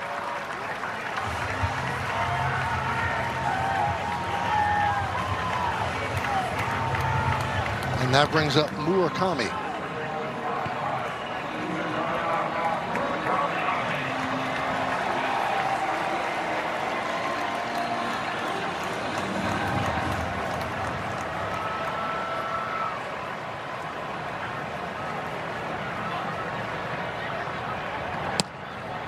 You know, we've mentioned throughout the series that there was not as much interest as people thought there would be for Murakami. And there was concern about his strikeouts, but if he hits as many home runs, they're cool with that. And there were questions about his defense, but he's been 0 outs above average at first, so he's average. 0 defensive runs saved, average. So all of these concerns, Joe, it seemed like they were a little off base. And this is what they get. They get power to all fields. And second in home runs per at bat. He walks a ton. He's an on-base guy. I mean, in this series alone, he was 3 for 11 coming in today with 3 walks. On base almost half the time. So he's been doing some work with Phil Nevin. He used to work with the Yankees, and now he's in the front office for the White Sox. And he's been doing some work defensively. And Phil asked him, now, what makes a great first baseman? And Murakami said 40 home runs. Yeah. Smart kid. Is at 23. The 2-1. 2-2. Yeah, the only thing that I've noticed about him playing first is the pickoffs, the tag, right? I don't think he's really good at that. He's in front of the bag too much. And he'll get better as he gets comfortable, but he's got good hands. He's made really accurate throws on double plays.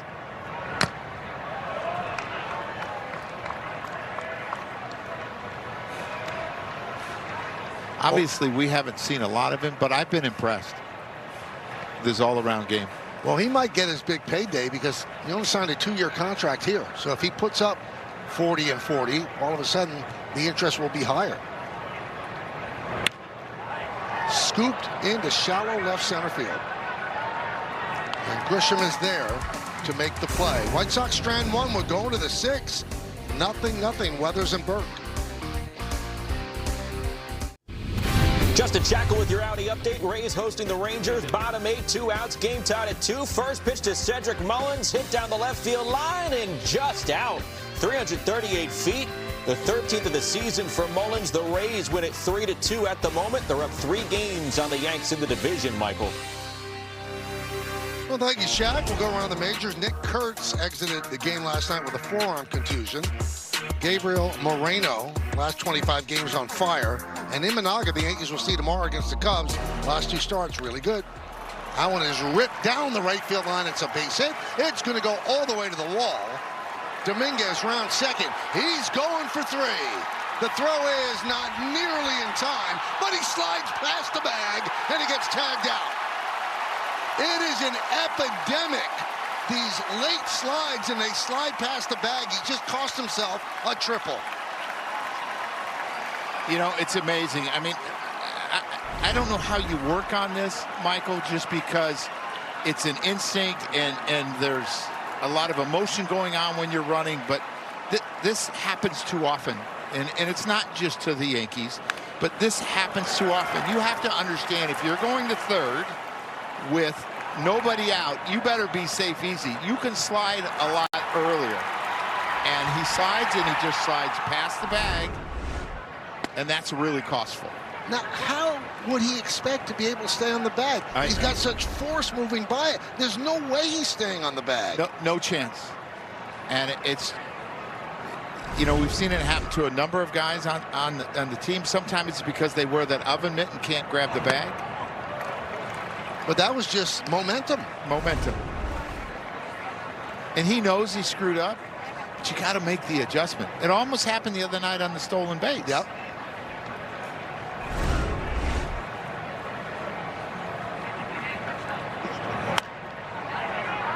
Fly ball, shallow center. Pereira coming on. Now Dominguez gets a double, and he's out trying to stretch it 9-4-5. There should be another way to score that, because Joe, that was a triple. I put a triple in 5U. How's that? That's the way it should be. But in a nothing game, that is such an enormous mistake. Yeah. And that fly ball might have scored him. Yeah. Here's Spencer Jones.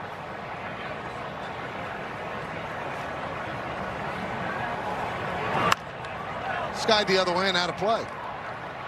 And if you notice, third time through, the at-bats have gotten better, Michael, off of Burke, who's been really dominant today, but they're starting to hit the ball hard on him.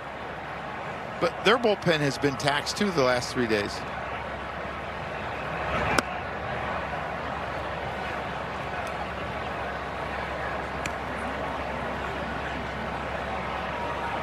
I also think that Dominguez is so fast, and when he gets rolling, it's hard to stop.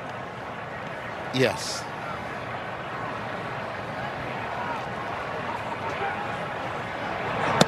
And as you said, I just don't know how you stop. Don't run as hard. No, slide earlier. And, Yeah. and I'm trying to frame this the right way. He's extremely fast, but he's stocky and really put together and probably carries 210, 220 pounds. Right. Opposed to a guy that carries 160. So when he dives, there's a lot of force. He really built like a football player. Yes.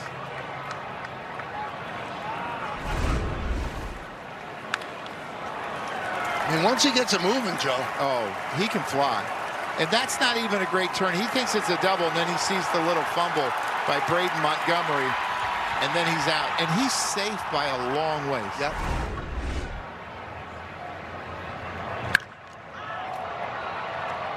Fly ball. Pereira comes on and puts it away, and that'll do it. We go to the bottom of the 6th, 0-0.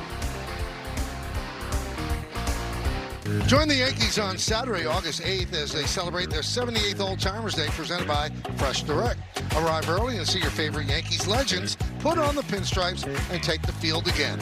Tickets going fast, so get your tickets today at Yankees.com. Montefiore Einstein scoreboard, 0-0, bottom of the 6th. Weathers at 81 pitches, Burks at 91. So this game will be in the hands of the bullpen very shortly. 3, 4, and 5 for the White Sox against Weathers, starting with Miguel Vargas, who's 0 for 2. So, and I'm sure someone's going to ask the question, is that something do you go out and practice with Jason Dominguez? to me, it doesn't do a lot of good because, again, there's no emotion, there's no heartbeat in it. It's the decision-making that happens instantly that you can plan in a practice session. He has to become better instinctually. Why do you think that so many people are sliding late now? Because guys can't block the bag, and they're in front of the bag, and they're trying to get to the back end, and they're trying to get from point A to point B as fast as they can, and they slide late. It's not a situation where you want to be slowing down when you're touching the bag. Right. You want to be accelerating through it in a sense, and they just can't stop.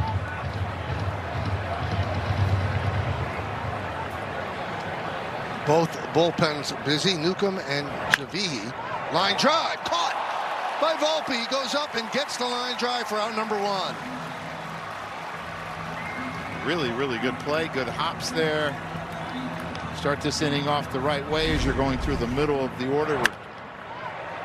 First three hitters are really good against left-handers. That out is a big out.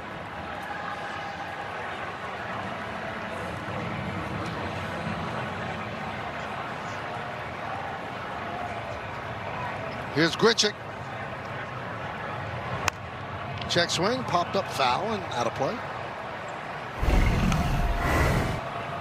Between innings, Vanderbilt says good job to Burke, so that'll do it for him.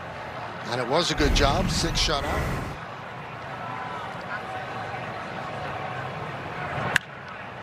Ground ball past the diving man into left field, a base hit for Grichuk, his second of the afternoon. Yeah, and he's been on base all 3 times. The good thing is he does not run a lot, and he does not have a stolen base. He does not have a ton in his career. Got a dangerous hitter in Colson Montgomery up there.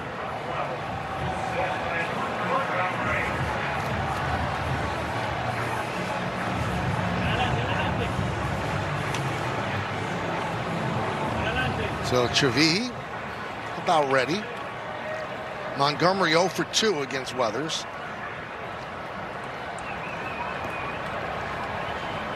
Jazz playing in the hole on the right side with Rice holding on, so there's not much room between them.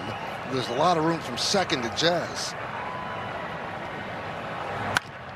Right to Jazz. There's 1. And there's 2. A 4-6-3 double play. Chisholm had him played perfectly. We go to the 7th. 0-0. It's time to name that Yankee. Joe managed him, so he has to get this. Yeah, Damaso Marte, and I will say that he was the unsung hero of that 2009 World Series because he wore out their left-handed hitters. And he was really good with the White Sox. Had a really good breaking ball. Had a sweeper before we called them sweepers. And he just dominated. We couldn't get Utley out, but Damaso could. We couldn't get the other big man out, but Damaso could. And Raul, yeah, we got you too. He just had a great World Series. If you ever look at his number, and Michael, he had a horrible September. We weren't even sure we were going to put him on the first round of the playoffs, but we didn't really have anyone. And we said, let's just see. He threw okay, and in the World Series, man, he was dominant. So he's got 2 rings, one with the 05 White Sox and one with the 09 Yankees. Ford scoreboard, top of the 7th inning, 0-0. New pitcher, another Sean Newcomb. Jazz Chisholm will start it off. Had a little conversation there with Alex McKay. Those are the numbers on Sean.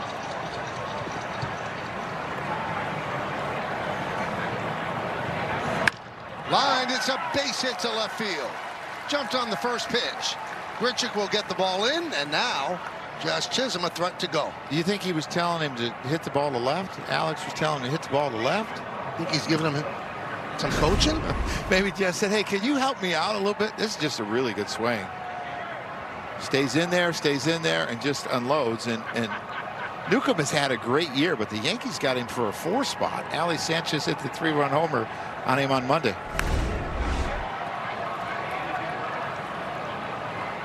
0-1 now on Volpe.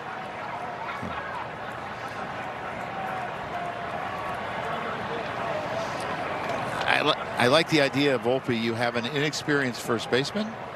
You have a left-hander falling off towards third base. If you can get it down, it could be some confusion.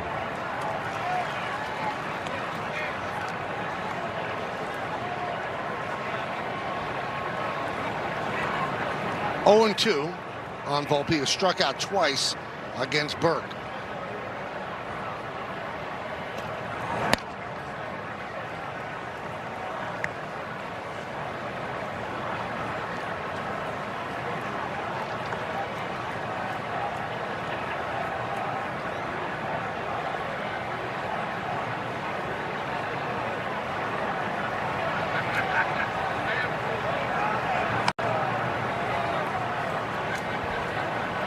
Jazz with the 30 stolen bases. Second only to Nasim Nunez from the Nationals.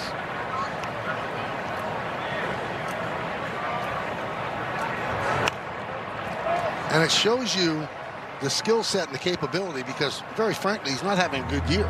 Not on nearly as much as he should be, and he still leads the American League in stolen bases.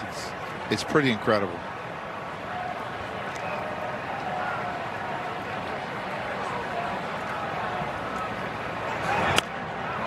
Fly ball, right field. Montgomery toward the line will put it away. Tagging is Jazz, just draws the throw and heads back.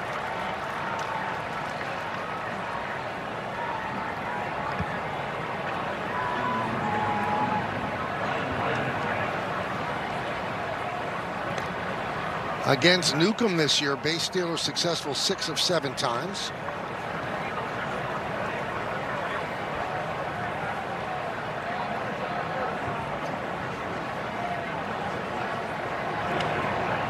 See if he can draw another throw. I would maybe hop around, but still have a one-way lead. So the first movement that he has, you go back to first. Get a bigger lead, draw a throw if you can.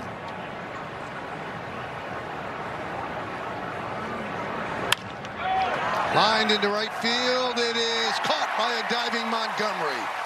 Out number 2. This young right fielder has a pretty good skill set. He's a pretty good outfielder, has a good arm. Has shown that he can be successful at the plate. He gets a really good jump on this ball coming in. I mean, you think about the trade they made with the Red Sox, Garrett Crochet. He came in the trade, Mydroff, Teal, their starting catcher. They did really good.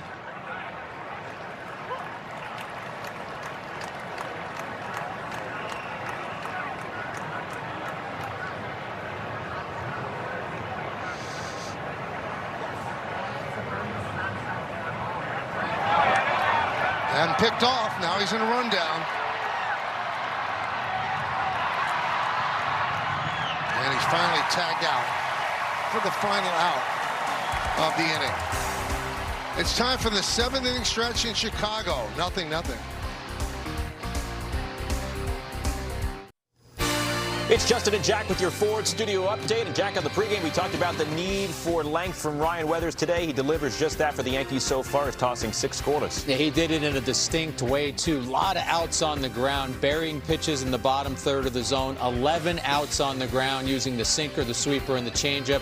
Burke had 6 scoreless. He struck out 10 with some filthy stuff. Now it's a bullpen game, and it's a game about who can score first. Jack and I have you on the post game right now. Let's go back to Michael and Joe.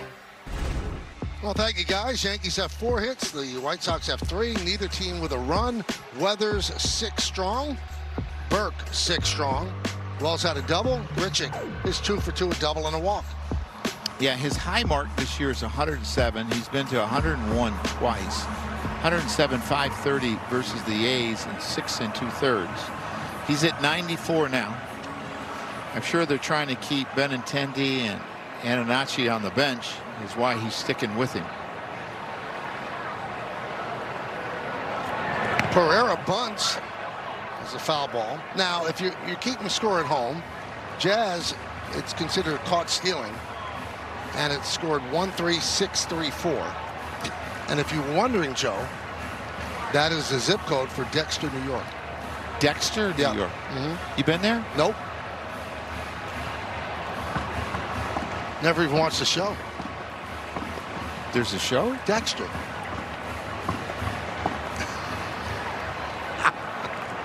Hey, I got Who's That Yankee. I mean, that's good enough for the day. Name that Yankee. Troy gets very protective of that. 1-1. Crowd of 29,384 on this beautiful Thursday afternoon.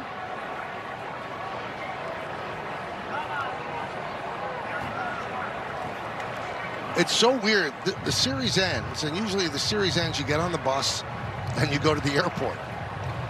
But no, you don't even leave hotels. The next series is on the other side of town.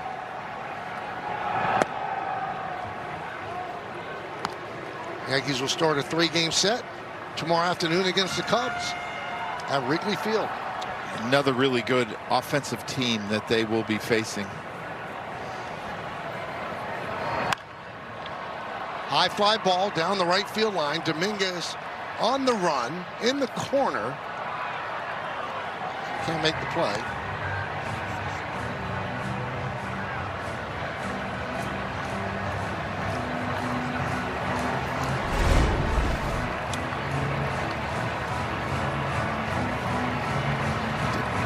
Where did that hit? I don't know. On the inside of the fence? Yeah.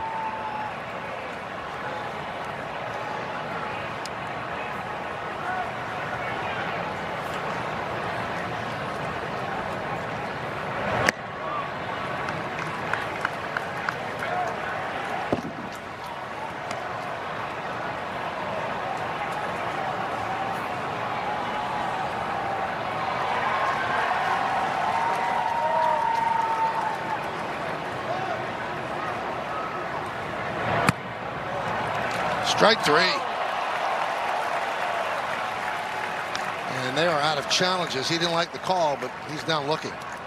No more challenges. Good backdoor sweeper. See this pitch? It looks like it catches the corner to me. You know, you were talking about that 100 pitch mark. He's at 100. Whenever I hear that 100, there's only one thing I think of. What's that? Derek Jeter. Whenever a pitcher got to 100, he would jokingly yell at the other manager, "Go get him." He'd be saying, "Aaron, go get him." Do you think pitchers would know they're at 100 if it wasn't on the board and if they weren't told? No, but they would have an idea. They'd know how hard they've worked. High fly ball deep center field off the bat of Montgomery. And Grisham went back and then came all the way back in. I think the wind is blowing straight in toward us, and we've seen a couple of fly balls affected. Yeah, there's been a couple that get knocked down when it seems like they get over the scoreboard, and that's what happened to this one. Oh, I got to come in. I got to come in. Found it and made the play. And here comes Aaron Boone. So he gets 6 2/3 shutout innings out of Ryan Weathers. He has not signaled yet.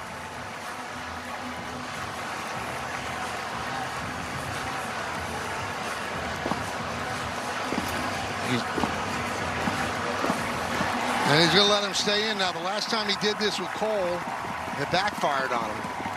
Well, I think in this situation, he wants him to stay in. And he just needs to make sure that he's okay. And he's saying, no way. He's saying, I'm good. And that's what you want to see from a pitcher. Because, remember, they don't have some bullpen pieces, some really important bullpen pieces probably today. So, for him, I'd love that he wants to stay in. And you know what? I'm fine with the decision. He's still throwing the ball well.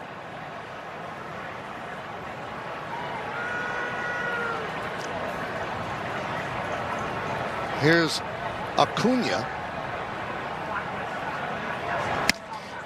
And I got to tell you, Michael, if he doesn't throw a ton of pitches here and Acuna gets on, I'd still leave him in. Harder to run on him. You got Carroll, who, if you bring in a righty, they'll pinch hit for him.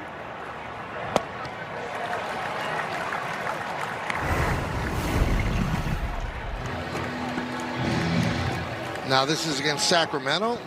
Keeping in the game, and he gets He gets Kurtz. Well, Kurtz gets him. Hit the ball well. I mean, the team really needed him to do this today. Find a way to get through this inning.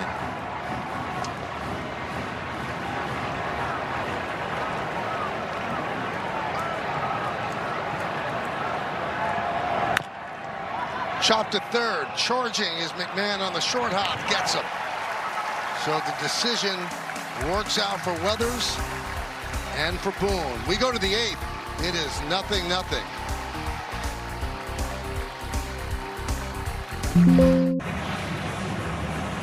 Well, this time, his faith in his pitcher pays off. Ryan Weathers, 7 innings, 3 hits, 3 walks, 4 strikeouts, 106 pitches. And if you know how gassed the Yankee bullpen is, you know what a saver that is that Weathers gave them 7. Just enormous. Rosario pinch hitting for Wells, and he takes a strike.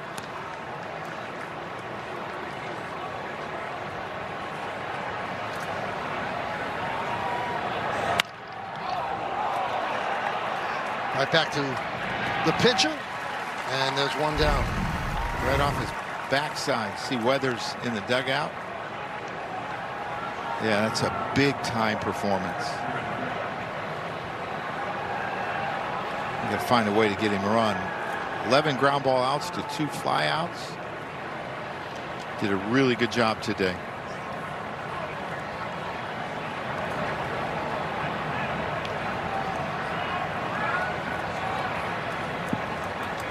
A lot of chalk in there. Grisham takes up and in.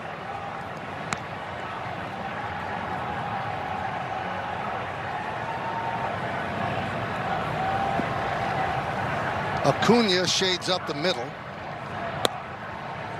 2-0. Well, if you believe in due, Trent Grisham's due. He's 3 for his last 47.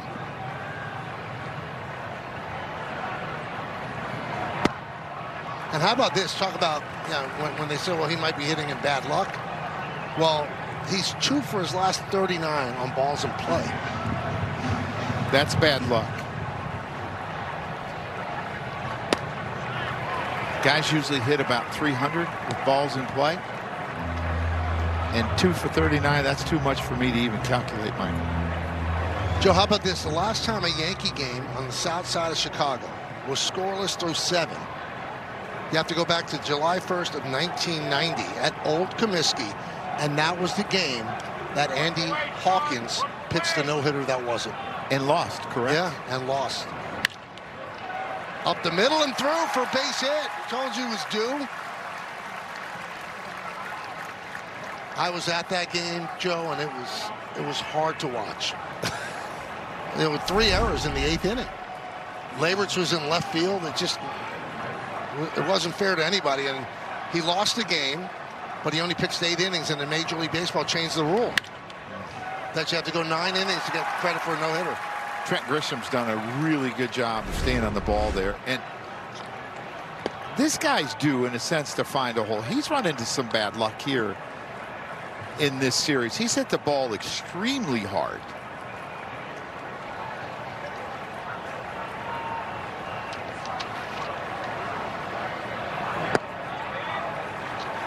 Well, fans, go to @Yes Network on X and vote for the Montefiore Einstein Player of the Week. Is it number 1, Cam Schlittler, number 2, Garrett Cole, and number 3, Ben Rice? Tough choice there.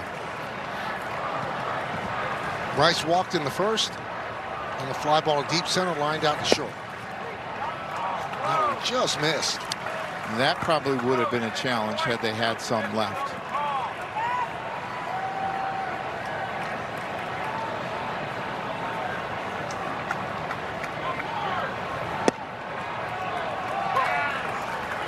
Three and one.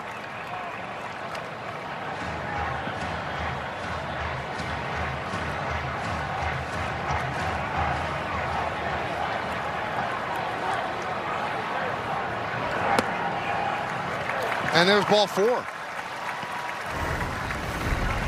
Well, we said it. They bring it for us. So Blowers with an error. That starts it off. Then Ventura to Leyritz. And then that was Jesse Barfield misplaying it in right, and poor Andy Hawkins. A no-hitter, and he lost. Do you think they've digitized Luke's brain in the truck? You know what? It would be worthwhile. There's a strike. The things they'd find there, though, Joe, where he just says, pulls it up.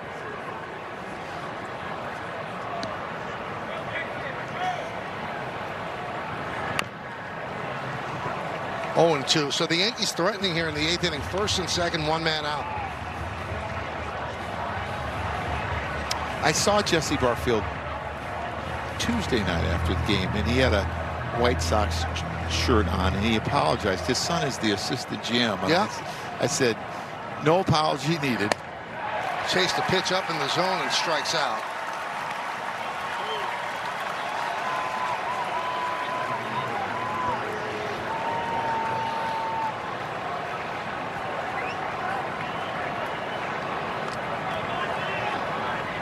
Well, in this situation, you would usually see a right-hander from the White Sox, but with the way they've had to use their bullpen, no Taylor, probably no Hicks, probably no Richards, and Sir Anthony Dominguez has been really struggling.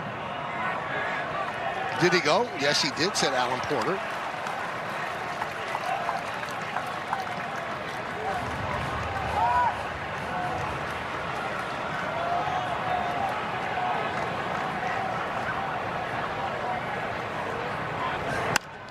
Driven out to right field and deep.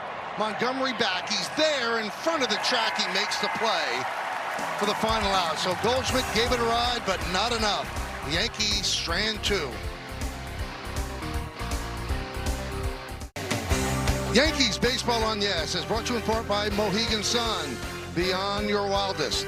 By your Tri-State Chevy dealers, visit ChevyOffers.com. And by Sage, proud accounting software provider of the New York Yankees. Brent Hendrick comes on for the Yanks. And the first pitch is fouled off by Caro. New battery as Sanchez takes over behind the plate. Hendricks just had a great season.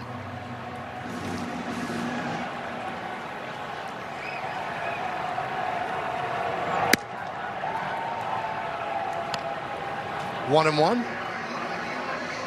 Well, the Yankees have had opportunities 0 for 8 with runners in scoring position this afternoon. Nothing game, bottom of the 8th. Popped up, shallow right field. Dominguez there, 1 out.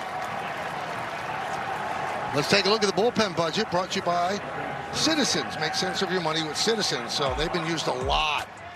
5 pitchers last night, 3 on Tuesday, and then on Monday, 7 pitchers. So there's a lot of people that are really gassed out there.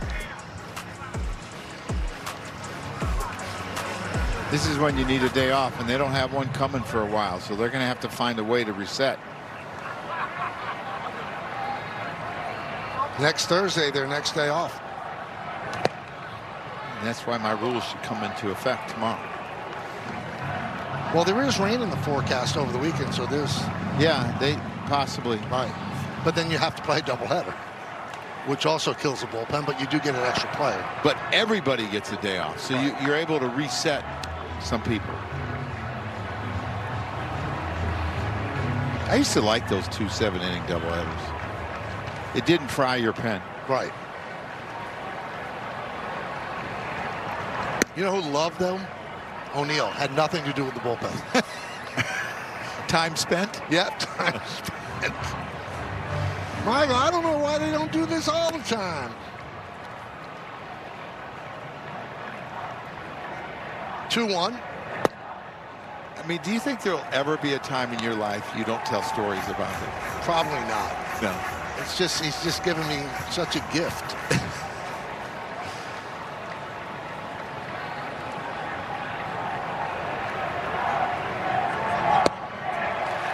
How about that? Mydroth walks for the 3rd time. Well, he's been really good against left-handers all year long, and he's been really good late in games. Really clutch for them late.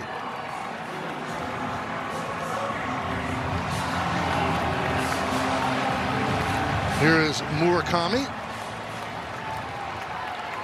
He's 1 for 3. And a strike.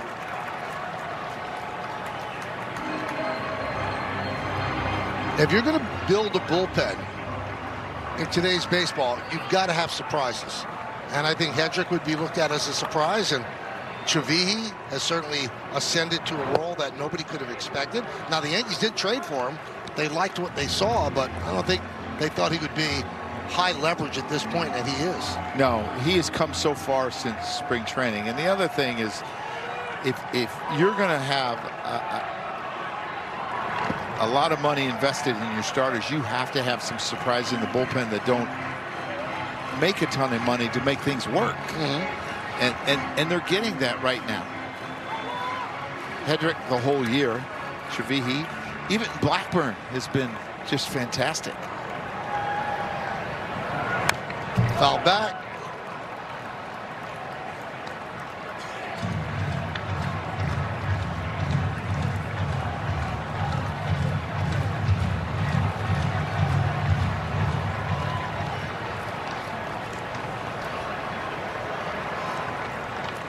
Yankees have 5 hits, the White Sox 3. Did he go around? Yes, he did. Murakami down on strikes. Yeah, really a good sequence here. He starts him off with a 4-seamer away, and he gets a strike. Throws him a slider. He misses down. He takes it. He's a better breaking ball hitter than fastball hitter. Gets behind with that slider. Throws him a fastball up and in. He fouls it straight back. Then he paints inside on him, and I'm not sure if it's not a strike. It's a check swing. I still think it's a strike. And Vargas tries to check his swing, but Alan Porter said he went around. Yeah, and here's the check swing, and I think that should be considered going, but I think it was a strike anyway. I think he called it a strike, yeah. But he did go around. That one bounces away from Sanchez, and Mydroth moves into scoring position.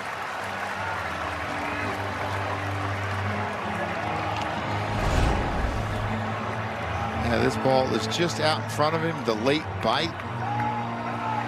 And I think he thinks he's going to catch it, but he doesn't, and it hits right in front of him, pops straight up. That's a big base. Now a single scores him, and Vargas has been fantastic against left-handers. Big cut, 1 and 2. Give him some credit. He got hit really hard in that left elbow, that lead elbow. Playing today, finished the game last night.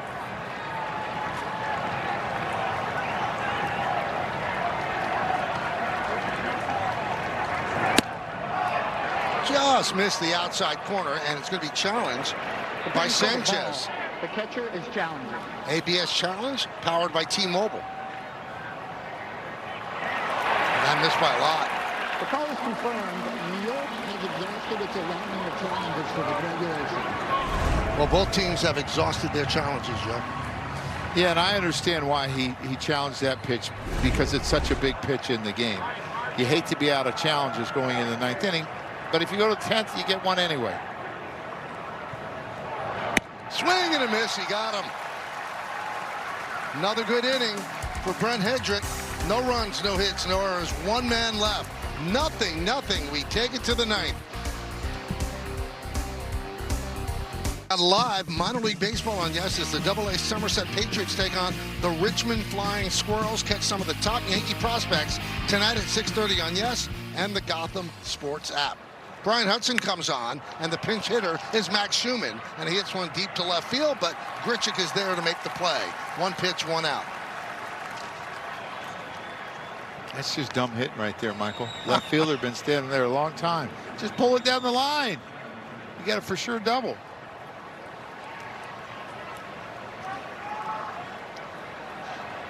It is nothing in the 9th inning. The Yankees are trying to take the series 3-1. The White Sox are looking to split this 4-game set. Here's Jazz Chisholm, 1 for 2 with a walk. High fly ball and foul. Well, they've been 5 Yankee hits today. We take a look at the exit velocity presented by Spectrum. Nothing overwhelming. And no runs.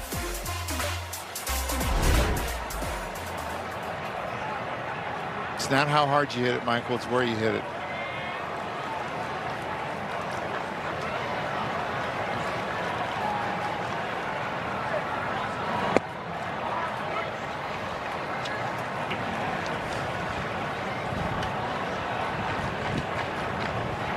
Chavihi looks like he'll pitch tonight.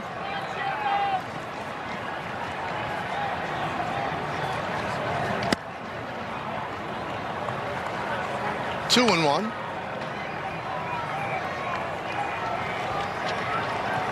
Joe, there's so many responsibilities when you're manager. People's, emotional aspect, ego, strategic, pinch it. From the outside looking in, the toughest thing has to be handling the bullpen. Yeah, because of the health of the bullpen and keeping everyone rested and not abused. And sometimes not being able to use your closer for a while because you don't get an opportunity. And when do you use him? And yeah, there's a lot to think about. Not only do you have to think about the matchups, you have to think about all those other things.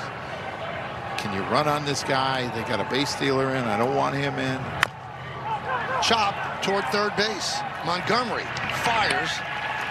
And they're going to say that that's catcher's interference. They're pointing at Caro. Not quite sure what that's about. And Jazz is walking back to the dugout there. Yeah, he pulled up lame. I'm not sure what happened. I mean, initially I thought maybe hit it off his foot, but he wouldn't have run. So calf, hamstring. But why was the home plate umpire pointing? There's been a few things, Michael.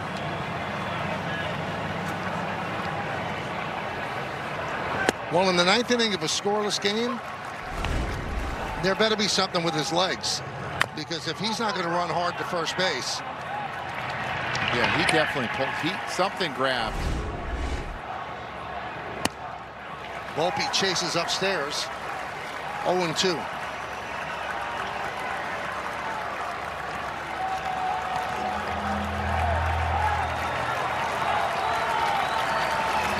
Kind of hobbles down the steps, which lead to the Yankee clubhouse. Hudson deals.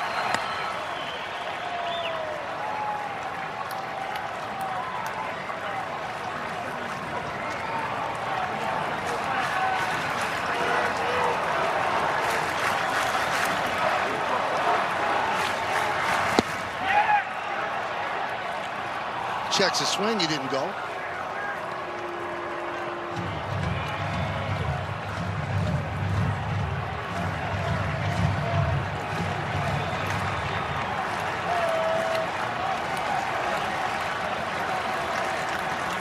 And the pitch. Driven out to right field. Montgomery is there, and the Yankees go down in order against Hudson. While the White Sox have a chance to win it in the bottom of the 9th inning. 0-0. Well, tomorrow on Yes, the Yankees head to the north side of Chicago to kick off a weekend set with the Cubs. Pre-game coverage begins at 1:30 with first pitch scheduled for 2:20 on Yes and the Gotham Sports app.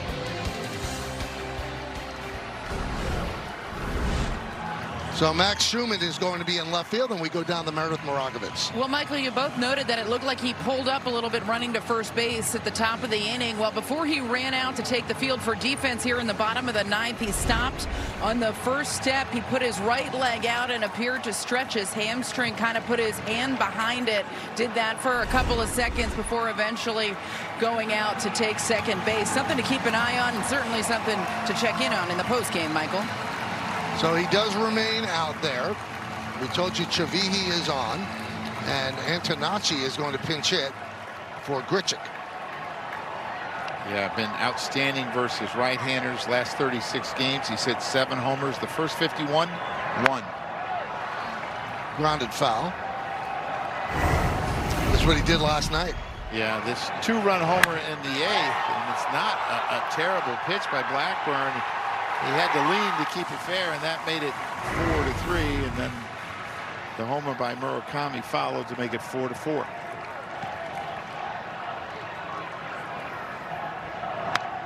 Foul back to the screen.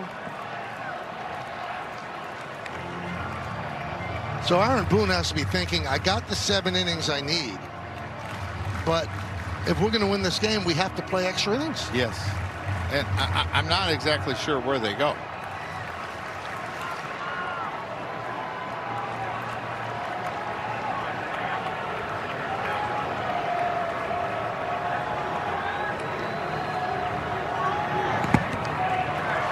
One and two.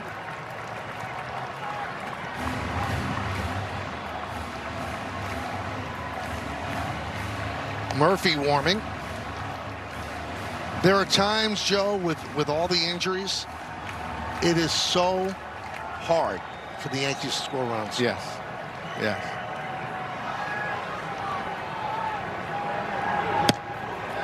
They had an opportunity in the first inning, first and second, nobody on. They had an opportunity when Dominguez really tripled, they call it a double, to lead off and slid past the bag.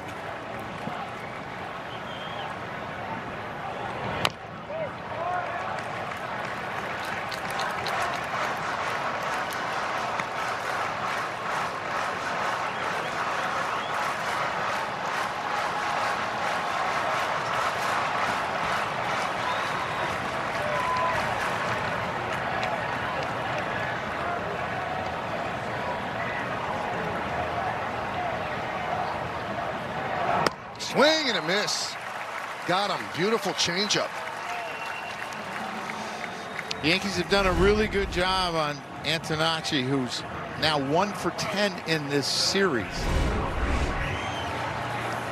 He's having an excellent year, and the Yankees have been able to hold him down for the most part.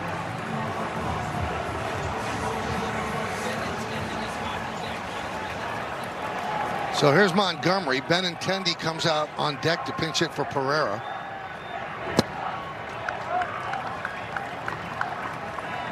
They have a switch hitter left, Drew Romo, and Tristan Peters, a left-handed batter, left on the bench after Benintendi. And I imagine they would put Peters in that spot for defense.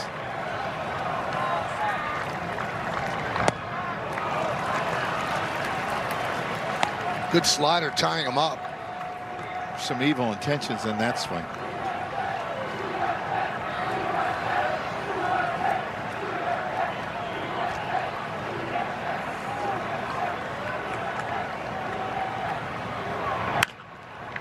Grounded foul.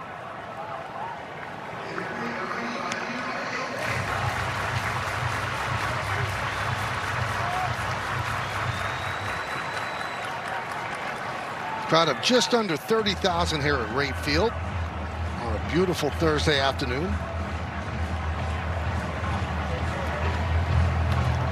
The Yankees took the first 2 games of this series, lost last night in 12 innings, painful fashion. And now 0-0, bottom of the 9th inning.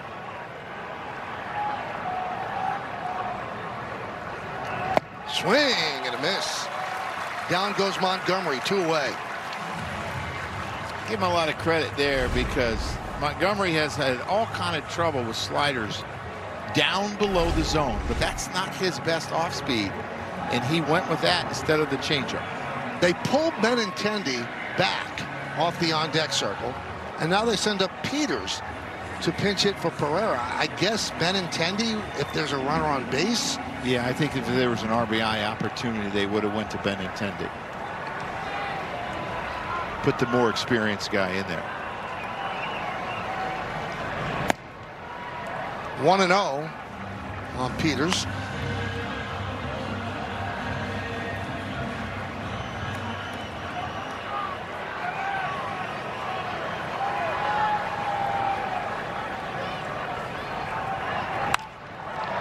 High fly ball left field. Schumann comes in and puts it away. And Trevi works a 1-2-3 inning. It's time for bonus Cantos. Some free baseball coming up. Well, fans, after the final, I'll get highlights, analysis, clubhouse interviews, and we'll hear from the manager. Plus, I'll look ahead to the series with the Cubs. All coming up on the W.B. Mason Yankees postgame. Chris Murphy will come on to pitch for the White Sox. Antonacci is in left, and Peters in center.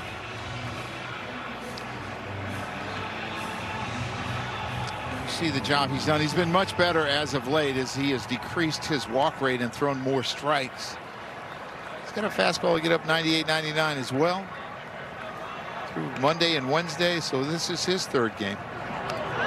And McMahon gets hit. Volpe is the ghost runner, so the Yankees have runners on first and second and nobody out.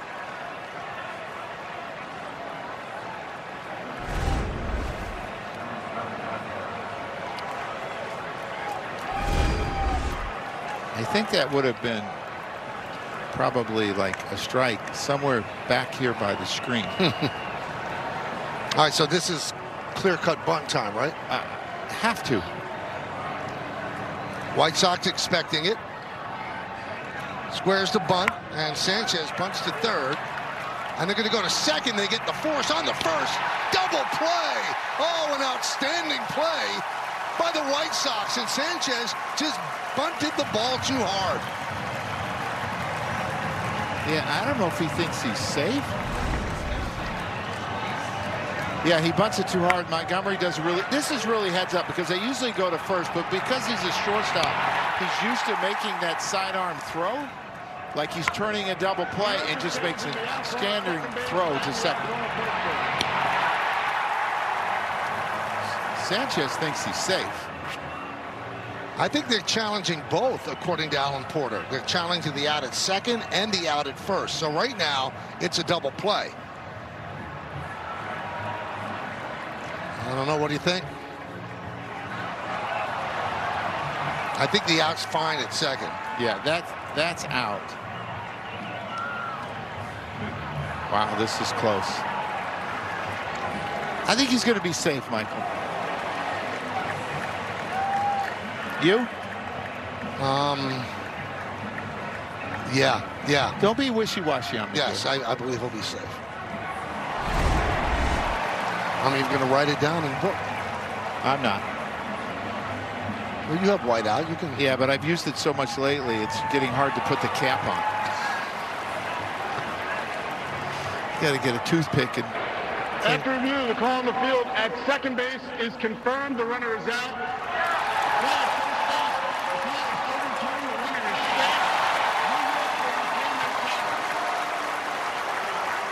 All right, so it comes out first and third with one out.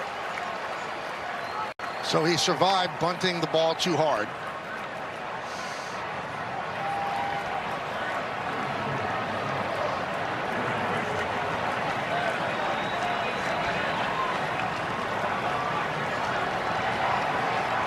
And that'll bring up Grisham. Grisham, for the most part, has been really good in high leverage situations during the last couple of years. And he is again as he lines a single to center field. Volpe scores.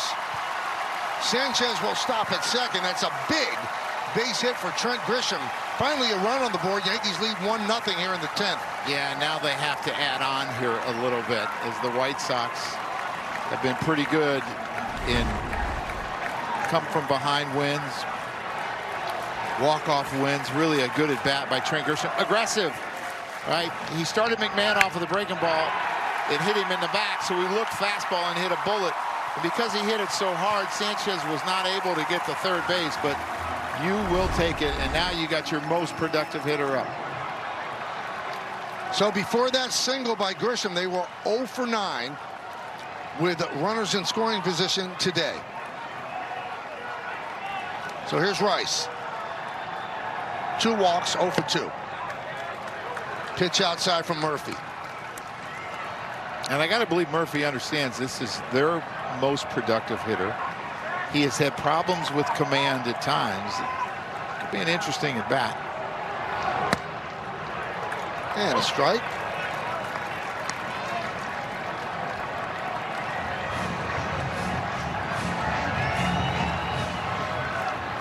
Not hitting the ball between short and third.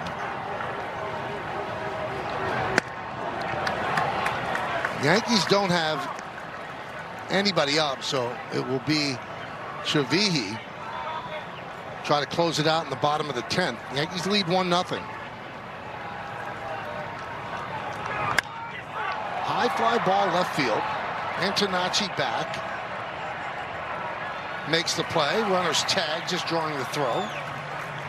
2 outs. Never quite understand why a runner that's not going to tag really goes back to the base. To draw a throw? Yeah. You know, stay out there in case he drops it. Sun, wind.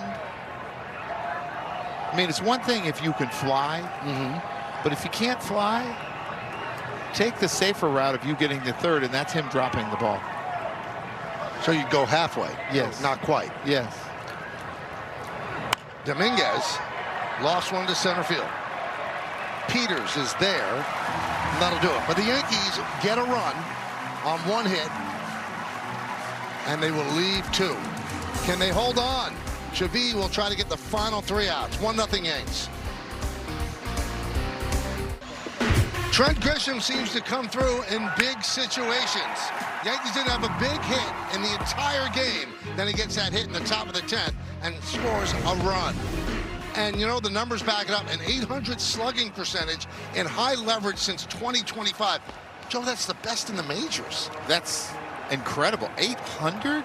I mean, it's one thing to have an 800 OPS.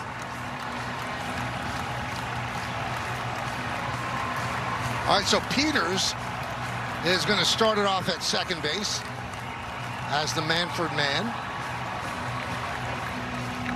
You have a contact hitter in Braden Montgomery. You have Benintendi on deck. He's got his work cut out for him.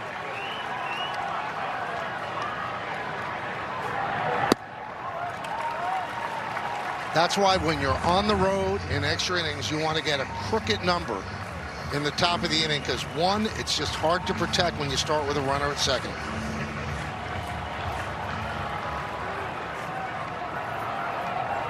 The 1-0. Did he go? Yes, he did, said Jim Wolf.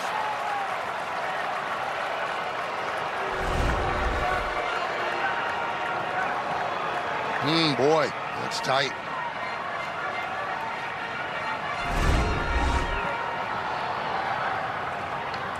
One 1-0 Yanks, bottom of the 10th.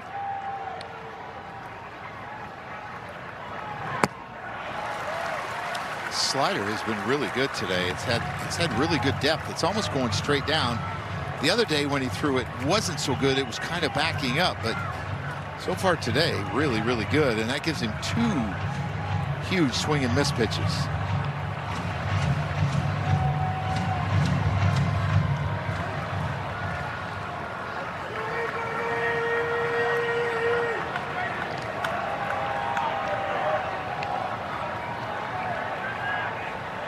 One, 2.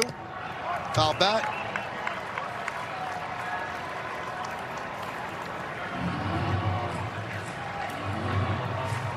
Benintendi will pinch hit for Acuna. And I could really see them, if Montgomery was able to get on here, bunting Acuna and then hitting Benintendi for Carroll. Just got a piece of the change. So would that be like a dime? Quarter? Piece of change? Oh, I see what you did. I did. He didn't get a lot of it. No. And there's no pennies anymore, so it can't be that.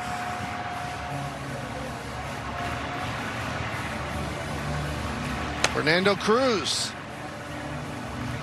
Getting ready in case.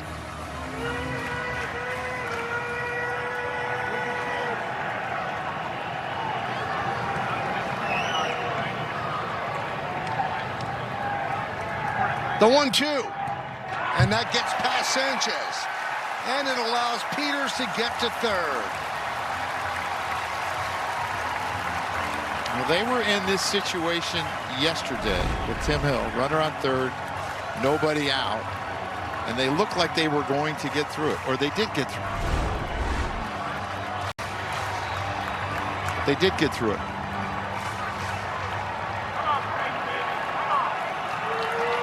Infield comes in.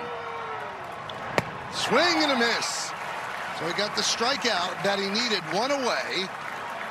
And Benintendi will come on to pinch hit for Acuna.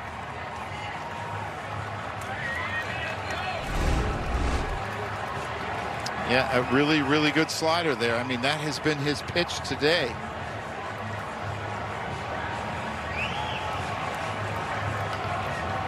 So 90 feet away from tying the game. The Yankees will have a conference on the mound. The infielders come in. And Sanchez goes out.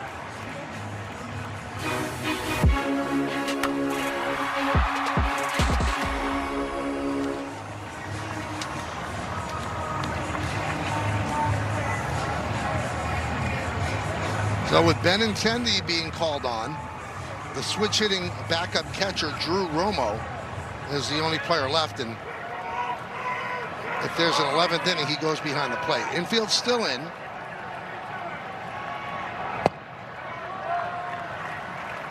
One and 0.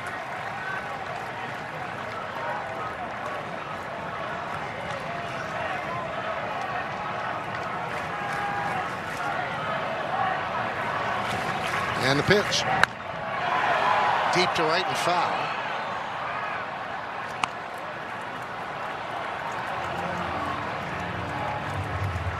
He seems to be pretty good down and in, so if you're going to go there, you almost have to bounce it.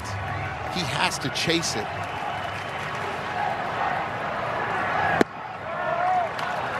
I like that. More down and away to him to get him to roll over.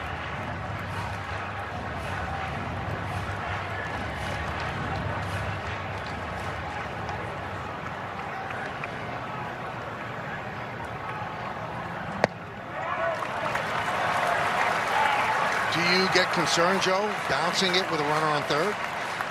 Yeah, but you got to trust your catcher to block it. And he's not chasing down right now, so you almost have to throw a strike. 3-1. And past the diving Volpe into center field. The run scores. It's a pinch hit. RBI single for Benintendi, and we're tied at 1. Well, the last 45 games or so, he has been really big when it comes to driving in runs, and that's his 31st run driven in the last 45 games. He is the most probably experienced hitter on this club, him and Randall Grichuk, and he comes up big here. They almost get through it. It's almost to Volpe. They were not playing contact, so if he catches it, they don't score the run, and now you have the hero from last night up. Yeah, they do not go to Romo. They stay with Caro. So Romo remains the last guy on the bench. So you would think that now they would bring Antonacci into the infield if there's an 11th inning, and Benintendi is going to have to go to the outfield.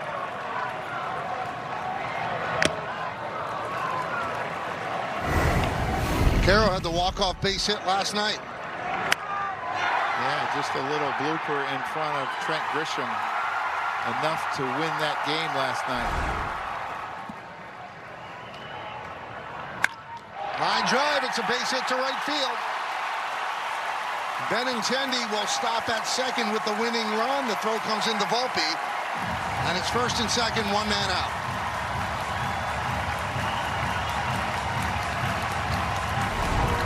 He's had some big hits in these last two games late in the game, and it's just a hard line drive just over the head of Chisholm, and if he's able to come up with it, he might get a double play. Now you got to face Meidroth.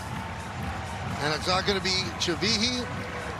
It's going to be Cruz as Boone comes to the mound and signals to the bullpen. The game is tied at 1. White Sox trying to walk it off here in the 10th. First and second, one out. So Fernando Cruz will come on and try to force an 11th inning. And he has his work cut out for him. First and second, one man out. Top of the order coming up. He allowed a run last night. That run scored on the home run allowed by Blackburn. And now he's going to deal with Chase Meidroth, who has walked 3 times and grounded to third.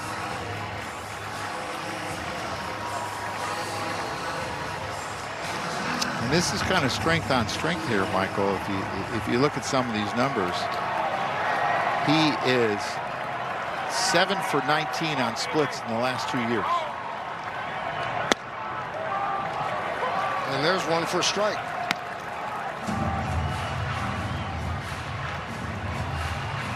Dominguez has the strongest arm in the outfield.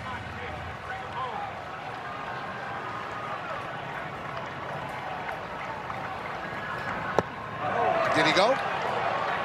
No, he did not. He laid off that splitter.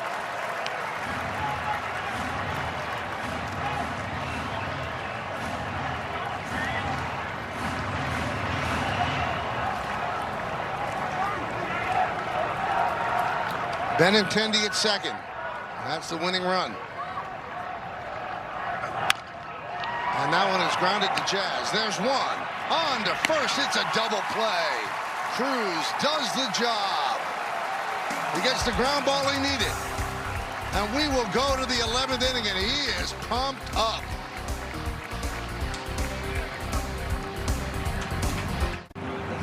Well, Joe, Cruz did the job, and tailor-made, pitcher's best friend. Well, we love double plays when you're on defense, and it's exactly what he got. And he did a good job of getting out of the way. Get out of the way.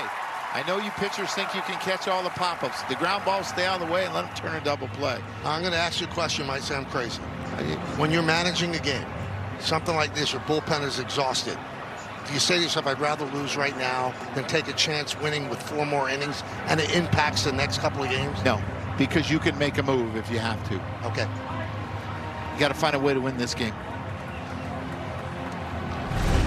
All right, so Sir Anthony Dominguez comes on, and Jason Dominguez is the Manfred man at second as we start the 11th inning. He leads their team in saves, but it has really been a rough go for Sir Anthony the last 15 games or so, with an ERA nearing 6. Walks have been an issue. Power arm.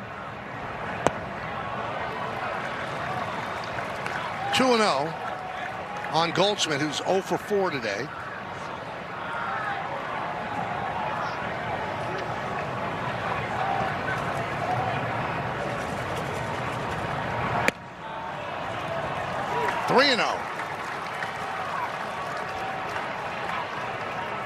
Walks are a problem for him.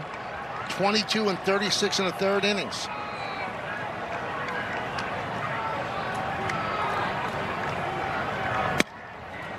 And a strike.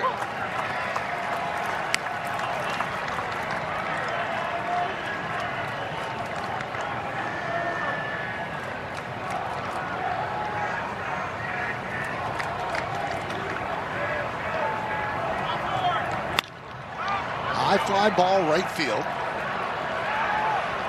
Montgomery will make the catch, tagging Dominguez. The throw cut off by Mydroth. One away, runner at third.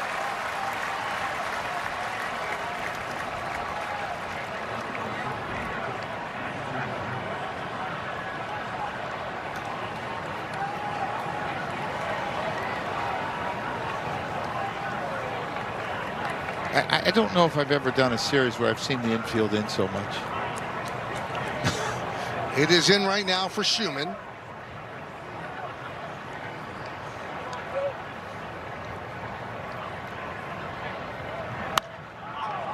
Popped up behind the plate and into the upper deck. Dominguez really got away with the slider there because it kind of backed up. You know, you have a perception of where the ball's going to be, and it stayed inside. Had it broke a little bit, Michael, I think he's looking at 2 bases.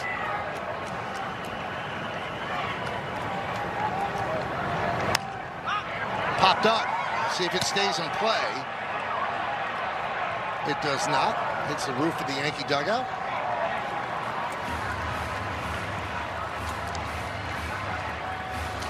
Pretty good hustle all around from all the players. First, pitcher, catcher going after the ball. Antonacci at second.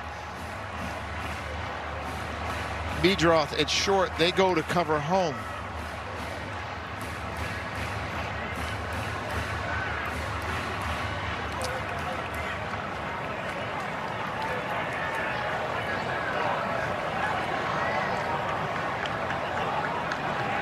Oh, 2 on Schumann. Entered the game in the 9th.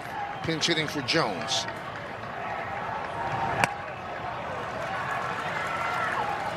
Lined out to left in that at bat. So the count 1-2.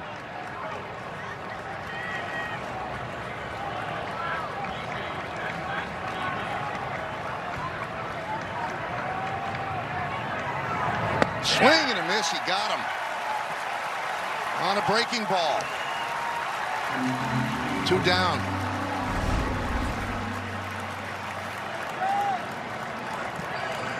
This is the first time since the new rules came about in 2020 the Yankees are playing back-to-back games of 11-plus innings. And they don't want anything to do with Jazz. They intentionally walk him, and they'll deal with Anthony Volpe. If his leg is okay, I would love to see him run here. And it's not okay because they're pinch running for him.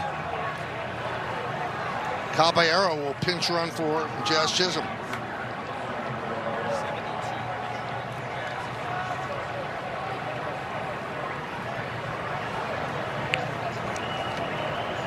So they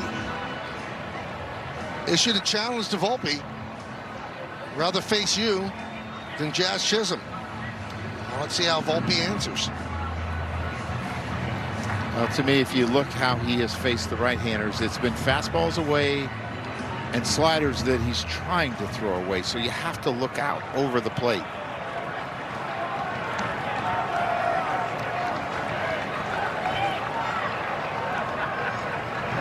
Inside. McMahon's on deck. First and third, 2 outs. Top of the 11th, 1-1 game. And you have to stay disciplined in your approach. You can't, because that first pitch was in, start looking in. Runner goes. There'll be no throw. So stolen base of second by Caballero. And now a base hit would loom so large as you could get 2 runs. Yeah, Dominguez is slow to home, so there's no reason risking throwing to second. 2-0. Volpe has driven in a run in 4 straight games.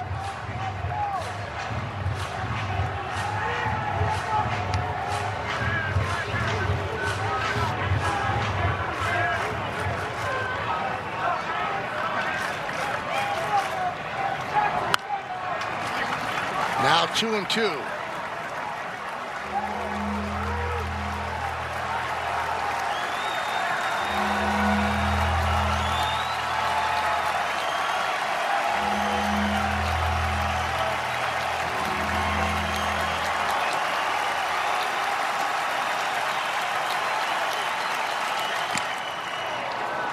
And that got a big piece of Caro.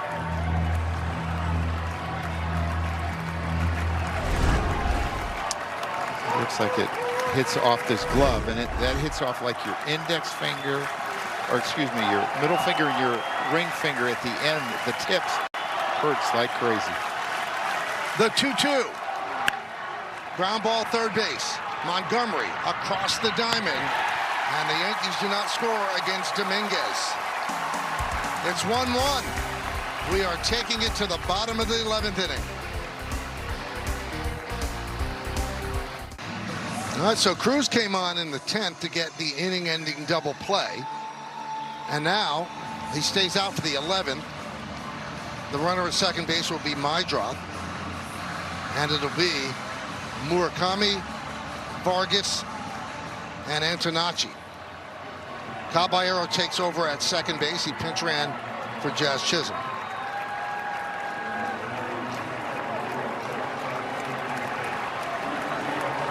Yankees are done with all the position players on the bench. The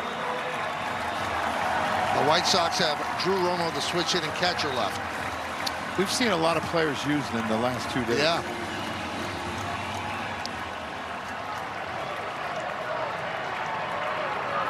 Time called.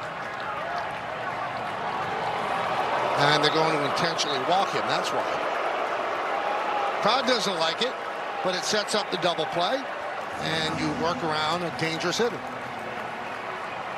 But now you have an all-star coming up in Miguel Vargas, who does not really hit the ball on the ground. Only about 30% of the time. He is a fly ball but he hits lefties a lot better than he does righties. So you're taking the matchup that you want, and it's you'd rather, as a righty, you'd rather face Vargas.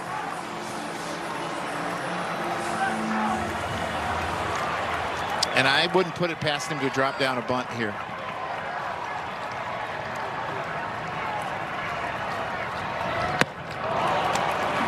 Swings over the splitter. And the count 0-1.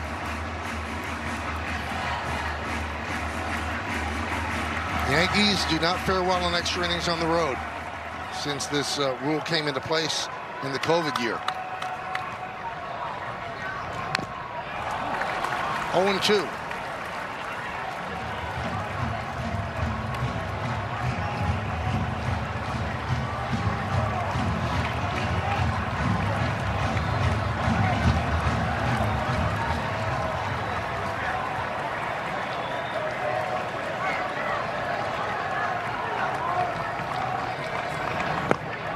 Lays off that one. We've seen 34 players used, including 9 pitchers. Mydroth is at second. Murakami is at first. There's nobody out. Bottom of the 11th inning, 1-1 game.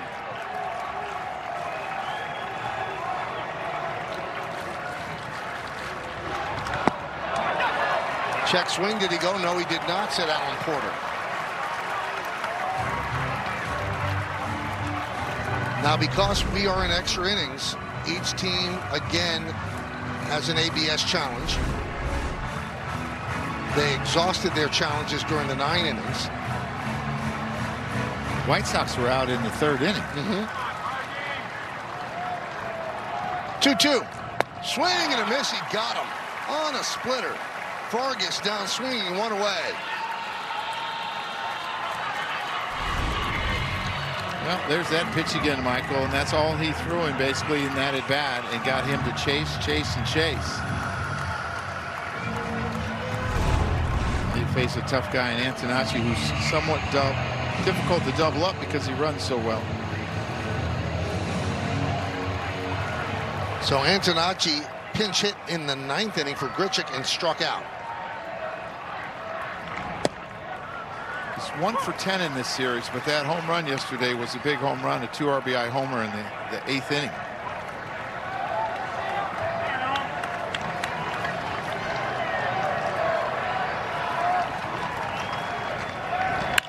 Hit sharply and grabbed there by Rice. It trickles away from him, but he scrambles after it, and it keeps the winning run at third base. Antonacci with an infield single. The bases are loaded, but a splendid play by Rice to stop that from going to the outfield. Yeah, he did everything he could just to knock it down, and it keeps the game alive for the Yankees for the moment. I believe they would have scored that run on that base hit because Dominguez was going to his left if he was going to field it. Good presence of mind to get up and be ready to throw. You're going to see him lay out here. Knocks it down. The White Sox think they might have a win, but not so fast.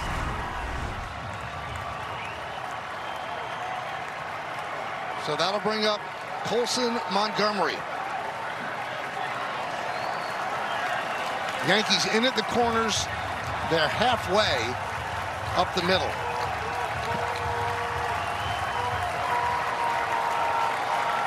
Yeah, I'm not sure if they hit somewhat of a slow roller to Volpe, he'll be able to get the out at home.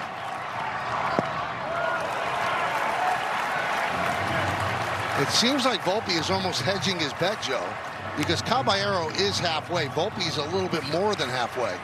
Yeah, he's hedging in his bet that he's going to hit it to Caballero. Right. The first, yeah. Bases loaded. Montgomery at the plate. Mydroth is at third. Time called.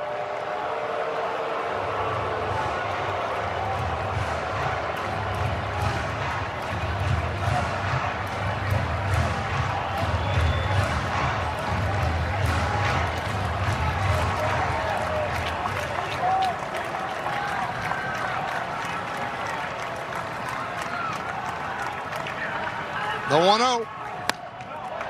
2-0.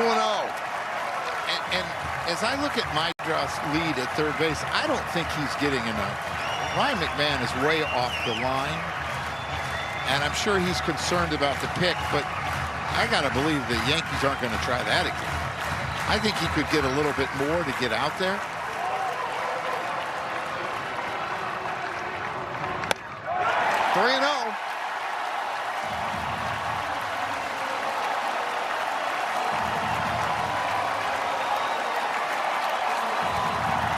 So it comes down to this.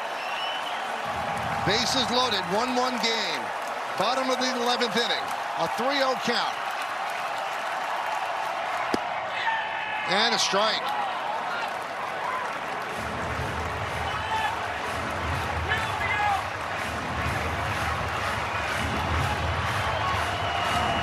What do you think, Michael? Fastball or split?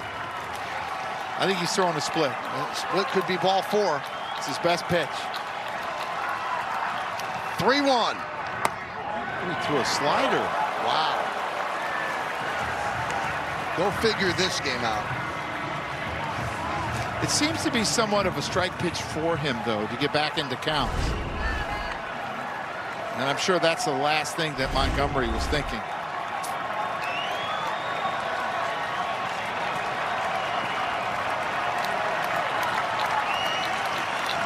Full count.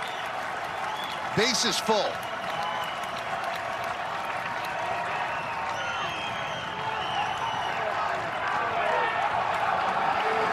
And the payoff. Did he go? Yes, he did. A strikeout of Montgomery, 2 away. Boy, Joe, did Cruz hold that ball right to the last moment? He's smart. Montgomery probably should have called the timeout, is what he should have done. And he stood there a long time. And then he goes on this split. And it's a really good job of coming back. You're not done yet, though, because you have Peters, who's really good against right-handers. And he definitely goes to me there. And that's the danger of taking 3-0. Infield backs up. Pitch to Peters is high. 1-0. And it's going to be challenged. This is called a ball. The catcher is challenged. So Sanchez with the ABS challenge, powered by T-Mobile. And it was a ball. All is confirmed. New York has once again advanced their very own tournament.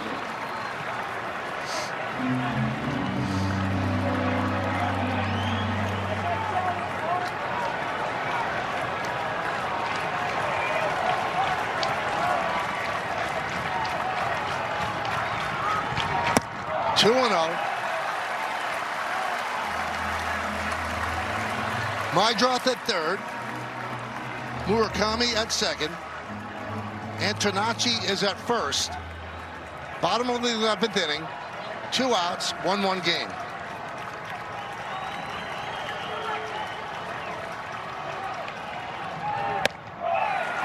Three 3-0 again.